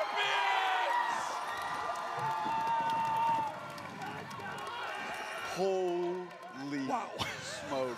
What a game, dude. What a series. Wow. What a squad. What a story. What a win. Team Peps. Holy moly. It doesn't get better than this. The Team Peps Sword of Justice clefts the villain Evil Geniuses in twain. They complete the miracle run, something you and I have never seen in Pokemon Unite at this level. They beat the world champs, they beat your LEIC champs, they beat your LEIC runner-ups, and then they beat the best remaining team in the tournament in an exclamation point fashion. They were on a different level, and I've never been happier. I gotta tell you, brother, I mean, I love both of these squads, but you know how hard we've been rooting for Peps back here with this run. It's just, it felt like the impossible dream with what they had to go through to get here, and then taking this to a Game 5. Truly one of the best series of Unite I have ever had the privilege to watch or cast. What an amazing 2 squads. You see these teams going through the handshake line there. Shout out to Evil Geniuses, a great run in their own right, pushing this thing and pushing this Peps team to the limit to really see what they're made of. Wow. Unbelievable. Just an unbelievable series, and what a series too. A Game 5 here at EUIC with the home region heroes taking the victory. We're just looking at a couple moments here. You know, you got to say this match felt really strong for Peps, but still in those final moments, it was tense. There were huge catches for EG, huge possibilities for their team. They weren't able to get it done here for EU, and you could hear the crowd just freaking out for them.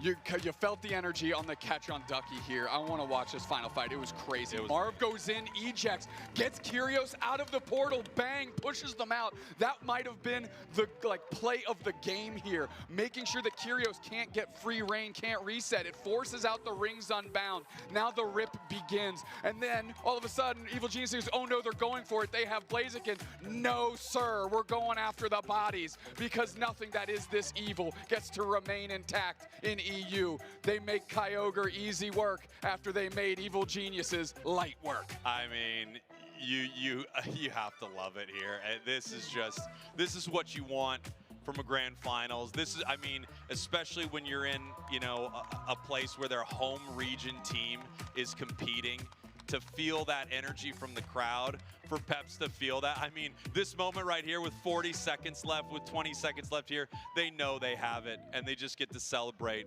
What a win for them. What a win for EU. What a win for Unite. What a series. What a time to we be have often talked about the European region as a kind of one-trick all-star. We have one team that's worth its weight, but today we just proved that EU is chock full of talent. And Klaus, you want to talk about a coming home party? Really hasn't found their footing in a couple years, but on Team Peps with these 4 other individuals, caps off a game number 5 as your player of the game. Unbelievable. Unbelievable run from Peps. I mean, yeah, you couldn't write it any better. I absolutely loved watching them. They had such a tough start to day 2, but now here they are as the champions, and we're going to send it up to the big stage with our winners. Take it away.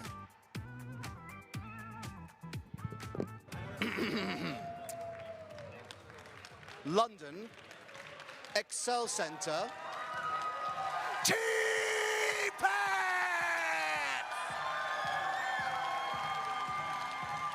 All right, big man, I got Potato with me. They were after you all game in bands. No Garchomp, you go into the Mega Gyarados, and I don't want to see that either. You rock that regular base mode Gyarados in that final game. You look great. How are you feeling? I feel pretty amazing. I don't know what to say. It's like, we won. Yeah? I don't know. You won, buddy. I can't Who say won? Peps! Peps! Peps! Peps! Peps!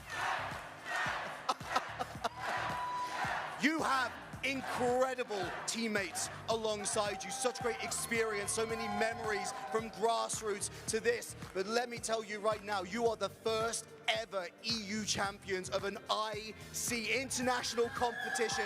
Is EU back, Potato? Amazing.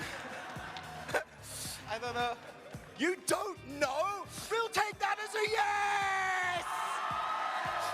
I just feel lost at the moment. I can't handle those emotions. It's just amazing at the moment.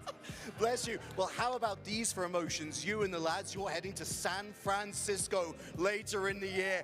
What do preparations look like now?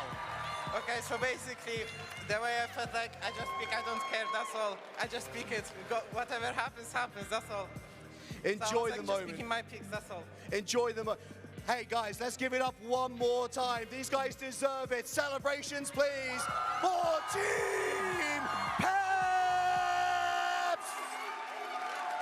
Mustachio Bros, back to you.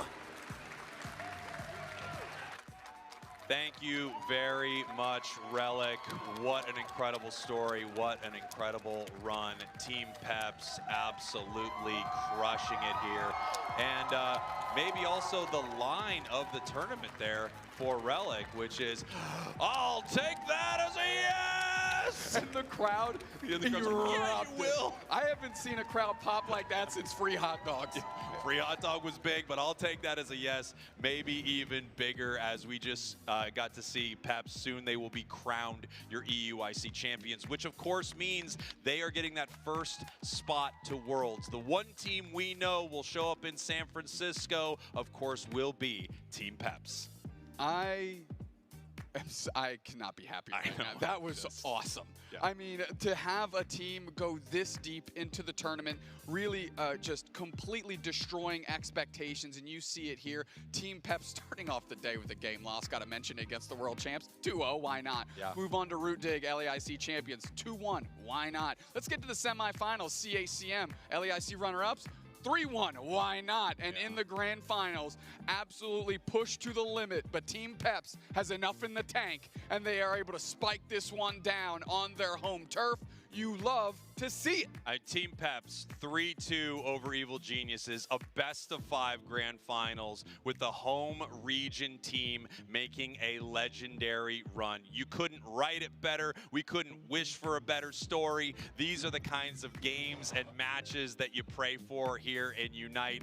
It's just so unbelievably good, and Unite delivers these kinds of moments. Genuinely, but just a moment ago, we were both saying, I've never felt more nervous casting the final moments of a game than some of these moments here between Peps and EG. We're watching our replays here, all the way back to game one, and the crowd. For me, was a playmaker. It was literally the sixth man off the bench for Peps, right? I mean, you could hear them the entire time, whether it was the most piddly knockout or just a hair over 20 points going in. This crowd was melting this building down, and Team Peps fed off that. I have to say that their energy throughout the grand finals was terrific as well. They never seemed to be frazzled, stunned, or get over the top until the job was complete. And you saw so many moments here from Evil Geniuses. I mean, taking them all the way to that Game 5. For as impressive as Team Peps were, they had as impressive of a rival here in these grand finals. So many huge moments as EG takes this game number 2 right here. And you want it, you ask for it. You just hope that these teams can go the distance. You hope we can make it to a Game 5 in a situation like this. And we were all lucky enough to be here for one of the best, maybe the best grand finals we've ever had. Definitely the best of 5 grand finals we've ever seen, without a doubt. I mean, that was electric. We're here in Game 3, the Rayquaza on the map, and Team Peps grabbing a page out of the books of old with this Blaziken to take this one down. Yeah, nice stuff here from Peps as they go back in. The overheat, you see them preparing right there. The Blaziken ready to go with a big kick, and they get the secure on Rayquaza there in game number 3. And of course, Evil Geniuses looking to counterpunch here in Game 4. Mr. Mime Spirit Time. I know all the Bruv fans out there would have loved to see this be the game that would have crowned Peps champions, as Mr. Mime would have made its way onto the graphic. However, Evil Geniuses still had some in the tank for themselves, and after an amazing play, they're able to isolate, they're able to take over, beat up Potato, and take Game 4 and make your dreams come true, Cowboy, a game number 5. I know, just so amazing, wasn't it? This was a scary rip here from Evil Geniuses, too. I mean, they are taking this in the face of this Blaziken. The overheat early secured there by Roland from Evil Geniuses, bringing us to the all-important game number 5. This crazy fight here. Marv catches Curios. Curios has to run. Multiple members of Evil Geniuses have to back here. Team Peps acts like they're going for Kyogre, turns right around and starts taking the bodies. A nice, dude, I'm like speechless right now. This was executed incredibly well. We talked about keeping the momentum and the energy that they had that carried them through day 2 into day 3. For me, it's the first time we've seen a team transition that momentum into the grand finals. And I really think it was probably the play of the game for me. That eject button Ice Fang reposition out of the portal on Curios on that liquidation Inteleon, who now has to full retreat and give all of the positional advantage to Peps. That was a difference maker on a team filled with playmakers. Such an incredible run, such an incredible story, and truly an absolute privilege to cast games like that, to be part of the best part of Pokemon Unite. The competitive scene this season has been incredible. I absolutely love it, and if you enjoyed that, I mean, it's a great time to play Unite. Without a doubt, go on and get that downloaded, Switch 2 or mobile, however you want to play, because this can be the community you're a part of. And the competitive scene in this game, obviously incredibly biased, I think it's the best competitive scene across all the titles. When you see matches like that, it's really tough to say those turn-based games measure up. Holy smokes, what a banger. Yeah, such an honor to cast these games. A little I love you from me and Doob Snacks here. We will see you next time. We're going to send it up to the stage to crown your champions. Take it away. What a way to start our day here at EUIC. 2 incredible teams battling it out for the title of International Champion, and that's just the first of many of our finals today. Before we move on, we've got to give out a couple of trophies to our finalists here on Championship Sunday. It's time to crown our Pokemon Unite finalists and championship teams. Congratulations to our second place finalist, Evil Geniuses. Starting with Ducky and Chris Smith.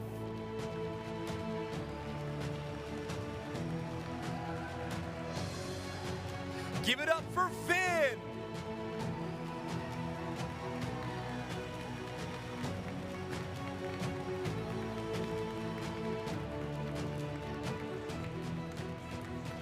The support player for EG, Roland.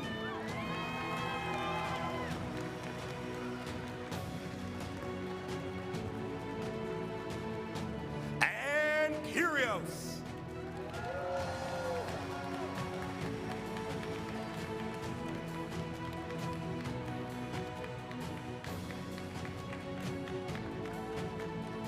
Your finalists, Evil Geniuses. And now, a big round of applause for the Unite International Champions, Team Peps. Starting with Potato.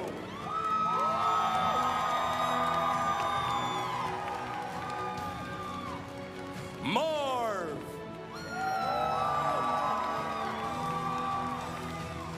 Second time EUIC winner, Klaus.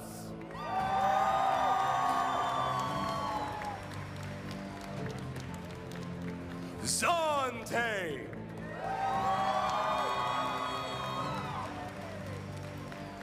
And hometown hero, Bruv.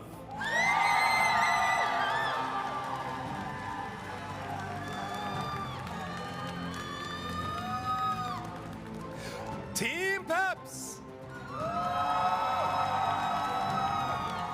Let's hear it one more time for both of our EUIC finalist teams. There's still plenty more to come in this Pokemon Unite season, including our regional leagues and NAIC. So make sure you're tuning in and watching along live at Pokemon.com/broadcasts. Now it's time to switch from team battles to our solo competitions as we move over to Pokemon Go.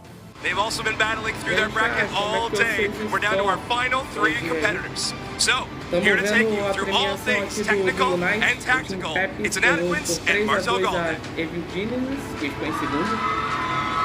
E agora eu acho que é o Pokémon Go. Olha o Dragapult, salve Dragapult. Agora é o Go? É, agora é o Pokémon Go, tá. Agora é a final do Pokémon Go, beleza.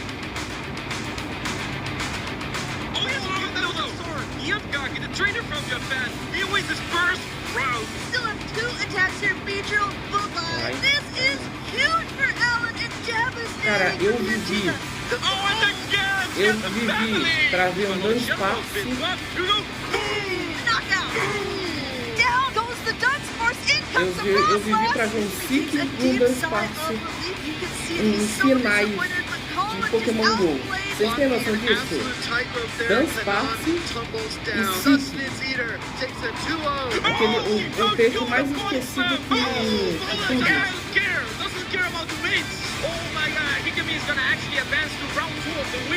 Olha lá, cara, esse Lick dá até tudo bem, dá pra aceitar, mas olha só, Seeking, cara. Olha, Alexandre, bom dia, Alexandre, salve, como é que você tá? Bom dia, Dragapult, desejar um ótimo domingo pra vocês, tá, cara? Pra todos aí, um ótimo domingo. Olha isso, mano, Seeking, cara, numa final. Ah, tá comendo. Tô bem, que bom, você tá bem, pô.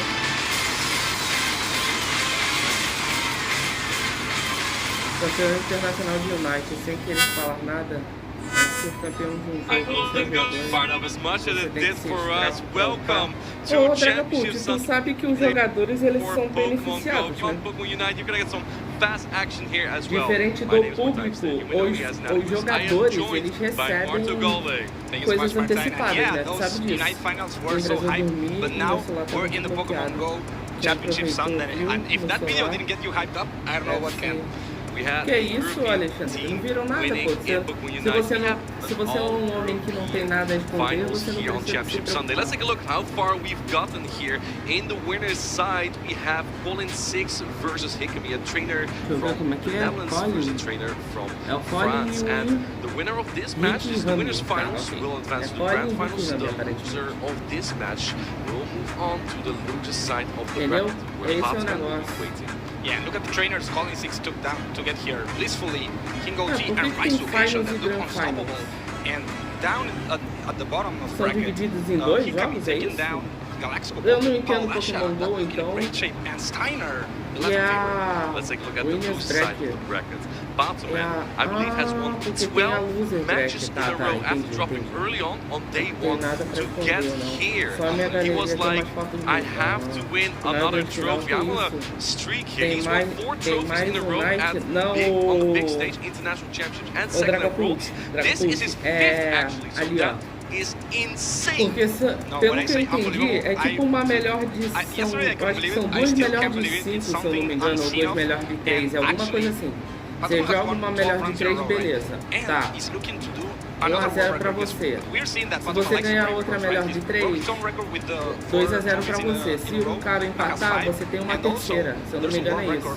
14 rounds won in a row by Doombug in the 2024 San Antonio Regional Championship. Se eu não me engano, é isso aí. If Batman actually wins 3 rounds today, É porque eu nunca entendi como é que funciona o negócio do Pokémon GO, mas... If Unbelievable had a face, É. that would be that of Ô, Batman. Dragapult, eu tô falando, ser campeão de um jogo que você tem que ser escravo pra upar.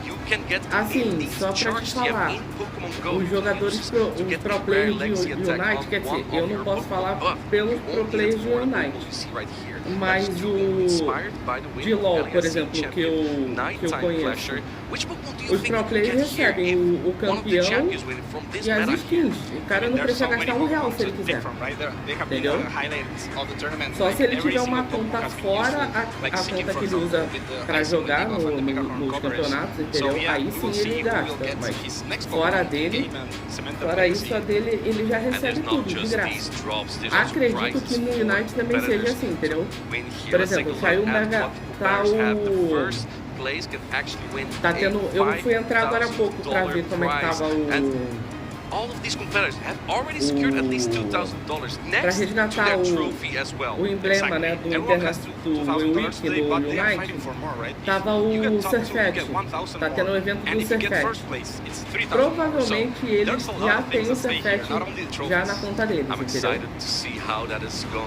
Aí eu não sei também como é que é o esquema de ranqueada. Hoje eu vou gravar um mod de Minecraft. Boa gravação aí pra você então, Anderson. Dragapult, eu não sei se em questão de ou se é igual no LoL também, porque no LoL, quando você recebe uma conta quando você recebe uma conta no LoL para campeonato, você vai fazer a MD10, né, as 10 partidas ranqueadas, mas você praticamente já está definido como o elo diamante, entendeu? Você recebe uma conta no elo diamante. Cefete? Sim, é o Cefete. Tá lá o pacto da espada.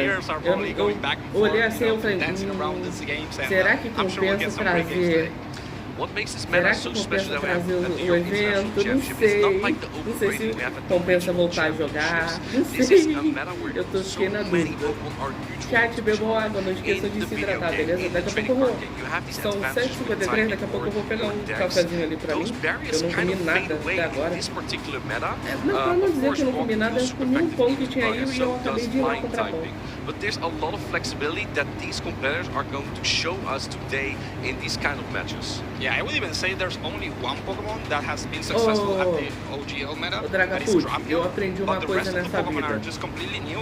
They are not used in the championship series, and it's just so great to see so much variety and them being useful, right? You would think that they are not that great for Pokemon like this. They don't use them generally, but you know, they're proving themselves today. And that's kind of what I love to see, right? Because you look at the video game, the trading card game, and você não tem aquela dopamina de diversão.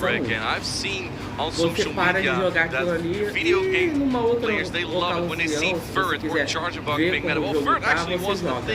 Agora, quando você joga um jogo com outras intenções e você se decepciona com o jogo, aí é totalmente diferente, entendeu? Porque, por exemplo, eu gosto de jogar Pokémon Unite, eu acho ele bem punitivo, como assim? Em questão de você questão da ranqueada, eu acho que ele é muito punitivo. Você demora muito pra conseguir pontuação boa nele, né? Pra subir de ranking. Entendeu? E algumas coisas até tudo bem, mas tipo, eu não jogo pensando nisso. Eu jogo pensando em me divertir, em jogar com vocês, jogar com os amigos, entendeu? Ah lá, gente, vocês têm noção de que numa Final Break, numa Loser Break, tem Seeking e Dance Pass.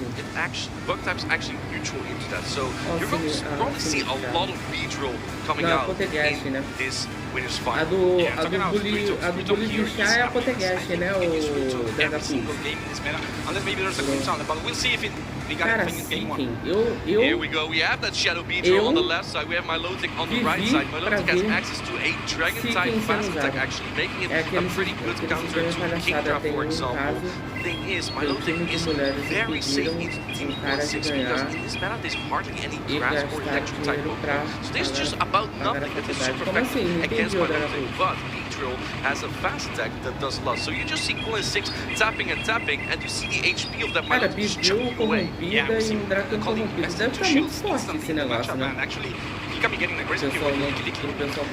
you see here one of the rollout features. This is a Pokemon that's somewhat of a counter to the Shadow Beetle. Two shields are in place for it. Now one protections will reduce damage to only 1 damage here. And going to expend all of his energy here, Colin 6. What we've seen yesterday along this meta is that these normal type Pokemon are meant to take all the damage. So we like to see Colin 6 switching out now into his own Lickilicky just to soak some of his body slam or earthquake damage. Tá, tô ligado. Agora eu sei. Tu tá falando do Marvel Rivals, né? Marvel Rivals, né?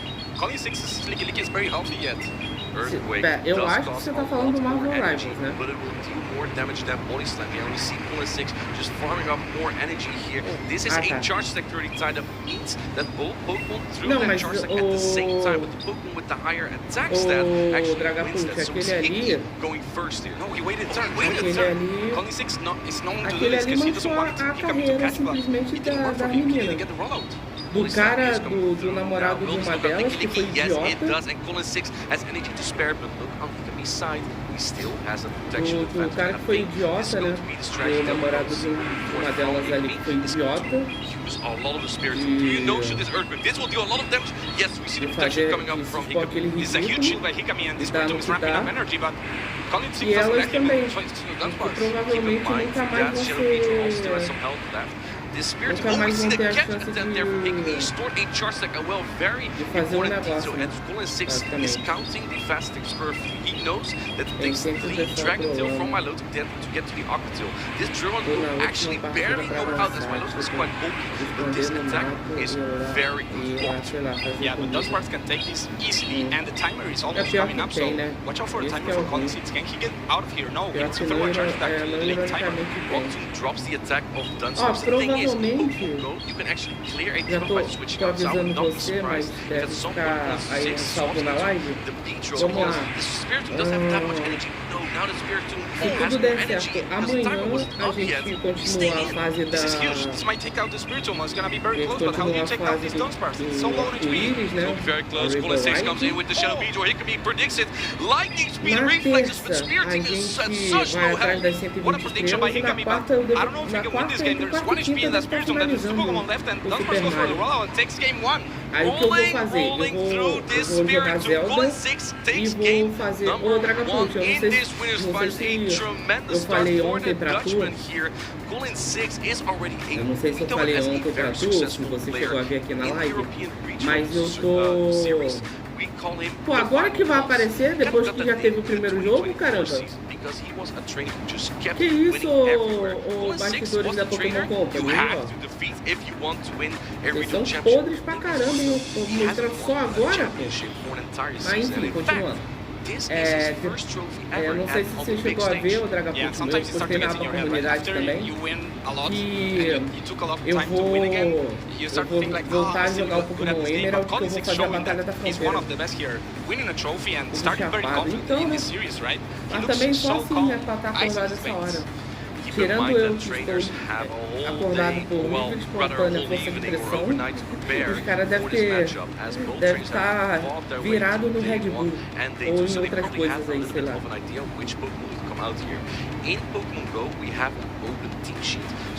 Entendeu? Aí eu vou, Dragapult, eu vou fazer a Batalha da Fronteira no Emerald, aí eu vou voltar a jogar lá. O que eu vou fazer? Eu vou precisar de ajuda do pessoal aí que conhece o Pokémon Emerald, porque eu não sei se tem judge lá, né, pra saber se faz os EVs e os EVs certinho, né. No caso dos EVs a gente vai fazer, mas os EVs, né, EV, natureza, porque eu vou buildar os Pokémon lá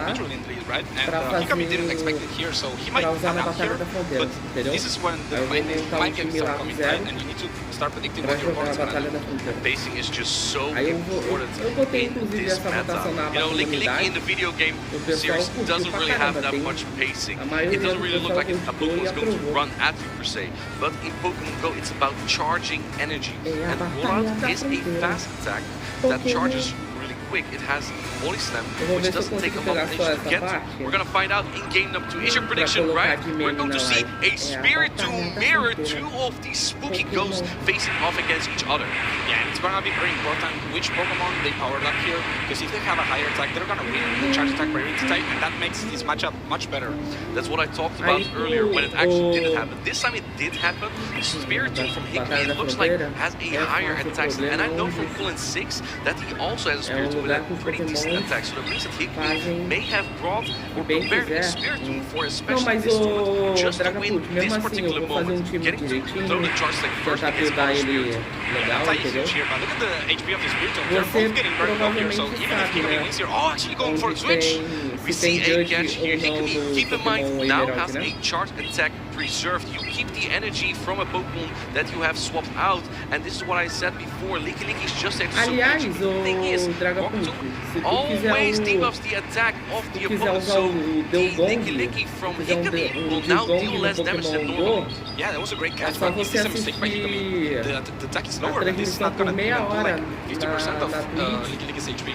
That did more like 30% even. And now you're going to see Earthquake that has not been debuffed. This is going to deal the full brunt of the shiny Licky from Hikami. But can you get a rollout down? Rollout, yes, charges energy quick, but there's a combination in fast attacks. You can deal damage and you charge energy. Rollout does not deal a lot of damage. Yeah, Hikami, he wanted to get out of there, but the switch timer was not up. I'm calling 6 predicting this and throwing the body slam, getting rid of the Licky. There's only Milotic left. Milotic is coming in, but Licky charges up energy just as quick as Milotic does, even a little bit quicker. Body Slam is coming through before Milotic is able to get to an Octodile. I don't think Octodile can go to knockout yet. No Emerald pra ver. And we see here, Golden 6 did not go for the Body Slam there. He knows that Milotic has a higher attack, so he's hoping to take this charge attack. Licky actually hangs on about 1 HP. He stores the charge attack, goes into Spiritomb, was hoping that Hikami would throw immediately again. You get Sucker Punch damage in, but look at this. Milotic now has 2 Aquatails stored. How is Golden 6 going to get through this? Because both rollout users don't deal a lot of damage with fast attacks. You have to throw a charge to get rid of this Milotic. Yeah, this Milotic is loaded. They're actually going for the Dunsparce here, going for the Wrap to start, you know, debuffing these Dunsparce, and that might be a mistake by Colin giving so much front to this Milotic. Normally, you want to go for the charge at the same time. We see Spiritomb coming in, and it had all the enemies still. Colin 6 is going to face so much debuffing here because the defense has been lowered through Wrap earlier from Milotic. Now Rocktomb is coming through. The Rollouts will deal even more damage. Can you get the Rollout down before the next Rocktomb even? Can he get to the Rocktomb? Oh, Colin 6 doesn't want to play those games. He throws the drill run. Keep in mind that there's also a Body Slam still on side 6. Now that the attack has been lowered, this Dunsparce Milotic is already so low. There's still a Protect Shield though. Drone is coming through. Keep in mind that the defense from this Dunsparce has been lowered. An Octodile might get really close to knocking out here. I think Colin needs a catch here. Will Hikami wait to see? He has a Body Slam stored. Oh no, he has a Body Slam. but I think Hikami predicted Licky to swap in here. Cara, Then Milotic would get rid of the Licky before he can fire a charge attack. And let's see which prediction Hikami is going to make. He's playing very careful. Oh, it goes Licky, and it gets the body slam off before Milotic can launch a charge attack. Colin 6 is just sweeping through this winners finals. He is 2-0 up. He needs one more game to move on to the grand finals. What a masterful play by Colin 6. He waits a turn to confuse his opponent with the animations, and Hikami just got lost here. He kept throwing fast attacks, thinking that maybe Colin 6 was gonna go for another play. Yeah, Hikami was just being very careful. You saw him waiting at the very end of that match because he was trying to make sure that if that Licky would come in, he can throw the Alcatel first. That was the win condition of Hikami. So very smartly played. Colin 6 kind of knew that, and he was just trying to throw Hikami off, was looking very closely at what that Milotic was going to do. Colin 6, it's just too good. That energy management is what you need to become the European International Championship. Saving the body slam there was so clutch. And not only you use it in the end game, right? You start to threaten your opponent like, what am I gonna do? I'm gonna switch, I'm gonna wait, I'm gonna throw a charge attack. You choose. Let's talk about Hikami because Hikami is not exactly a newcomer to the scene. He's already played, this is his 26th tournament in total that he's competed. But previously, he pretty much only got to like the losers finals of his group, which is a good achievement in overall, but it's not exactly where he is at now. And only since this season, he has won his first regional championship. In fact, that was his first day 2 ever, and he immediately took down Liu entirely in 2026. Now, he is here in the top 3. He took down top trainers that have won many championships. Palasha, Steiner, he defeated the world champion, Bielsa Boy, as well. So Hikami is not to be counted out yet. We're heading into game number 3. Can Hikami make the comeback? We see Kingdra here from Colin 6. Not exactly expected, because Milotic that deals super effective damage with Dragon Tail is really good into that, and it's so safe. Yeah, and Hikami actually going for first charge attack here, threatening with the Earthquake. Colin 6 needs to meet that decision. No, calls the body slam. Let's it go. He knows he can hang on to at least one Earthquake here. So Colin is now going for the Outrage. Licky is not a Pokemon that trainers generally use Protect Shields on, but you know this is going to hit very hard. And we see Hikami make the correct shield go here, preserving a lot of HP. This would have put Licky very low to getting knocked out. Yeah, great decision by Hikami here, but actually Colin 6 doesn't now take more damage with the skin rank, going for Dunsparce. And this is kind of what Colin 6 wants as well. He throws in Dunsparce because he wants to soak energy here and preserve Kingdra. Se defender as 2 vezes, acabou, você não tem mais defesa nenhuma, então tem que saber a hora de usar. Kingdra, and Hikami's even staying in, might just go for another Earthquake here on charge security tie. And the thing is, the attack of these 2 Pokemon gets really close, but generally in Pokemon Go, we say the shiny Pokemon have a little bit higher attack because you just use a Pokemon that you have optimized exactly, but it just looks cooler.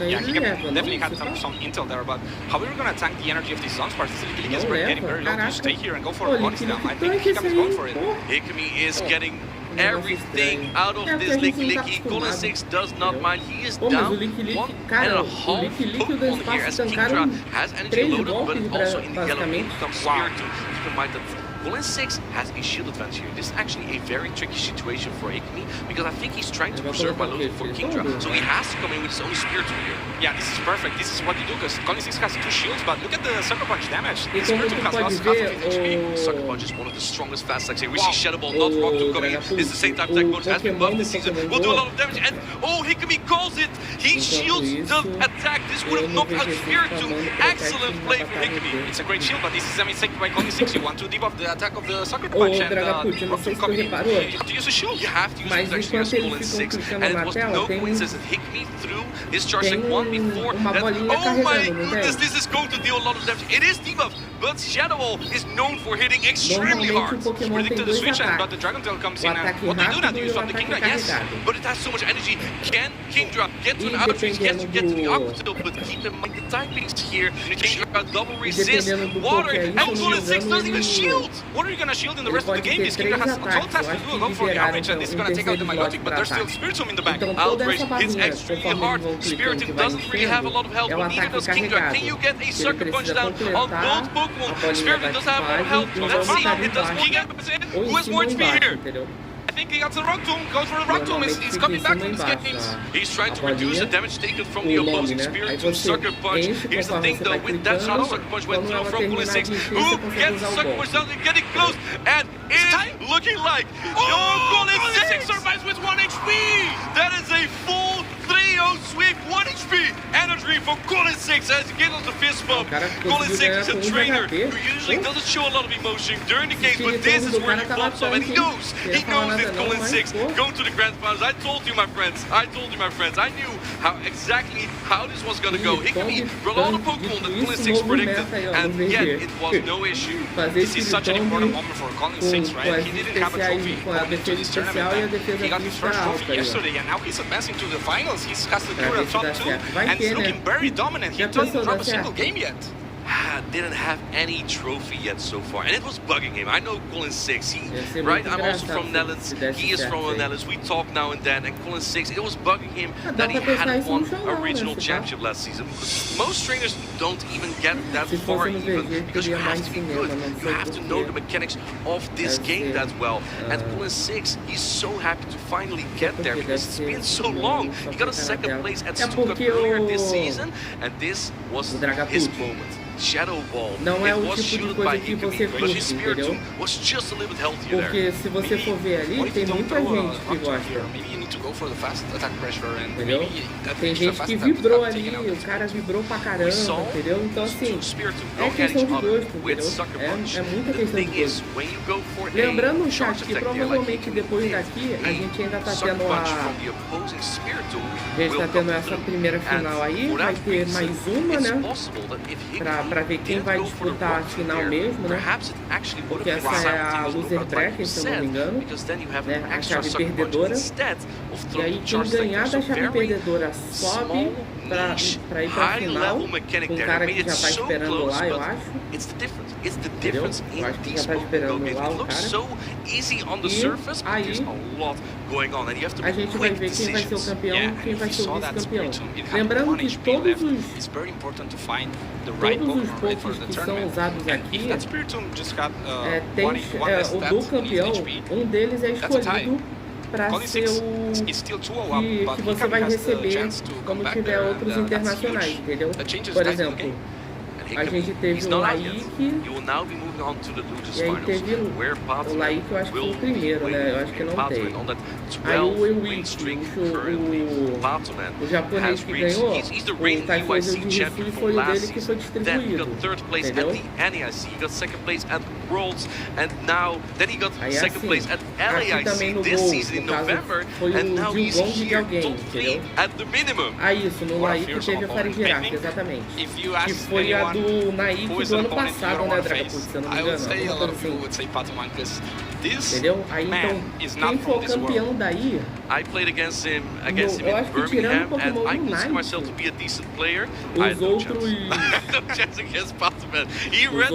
jogos, você tem uma premiação the best player at the moment with the consecutive, successful, consistent performance all over the place. You're always going to have the question, who is the GOAT? What do you think, Chad? Who is going to win this? All 3 players are still in it. Aí no Naik você vai receber o Dance Pass. Através do drop lá da Twitch, entendeu? His 5th, I think, Championship Sunday in the history of the game, and nobody has that. Let's take a look here. Agora vai ser. Ó o Patome aí de novo. Pra que, ó. Lock in very soon. We have those similar teams again. What we saw from Patome yesterday was pretty much the same team. And why would you change the winning team? He ran Spirit to double water over and over. Eu falei, pô. Falei desde o primeiro dia. The only Pokemon that changes is that Licky for that Dunsparce, but maravilhoso pra quem não tem Legend 5. Eu falei pra tu. Se tu não tivesse sem o teu Switch, tu ia pegar, eu também, cara. I think it's a very solid strategy that both players might use. Olha isso, mano. O Seeking é meta, cara. Não é possível que esse bicho seja tão forte. Não é possível que o Seeking seja tão forte, cara. Não é possível. But you don't want to throw Body Slam into Ghost-type Pokemon. In the video game series,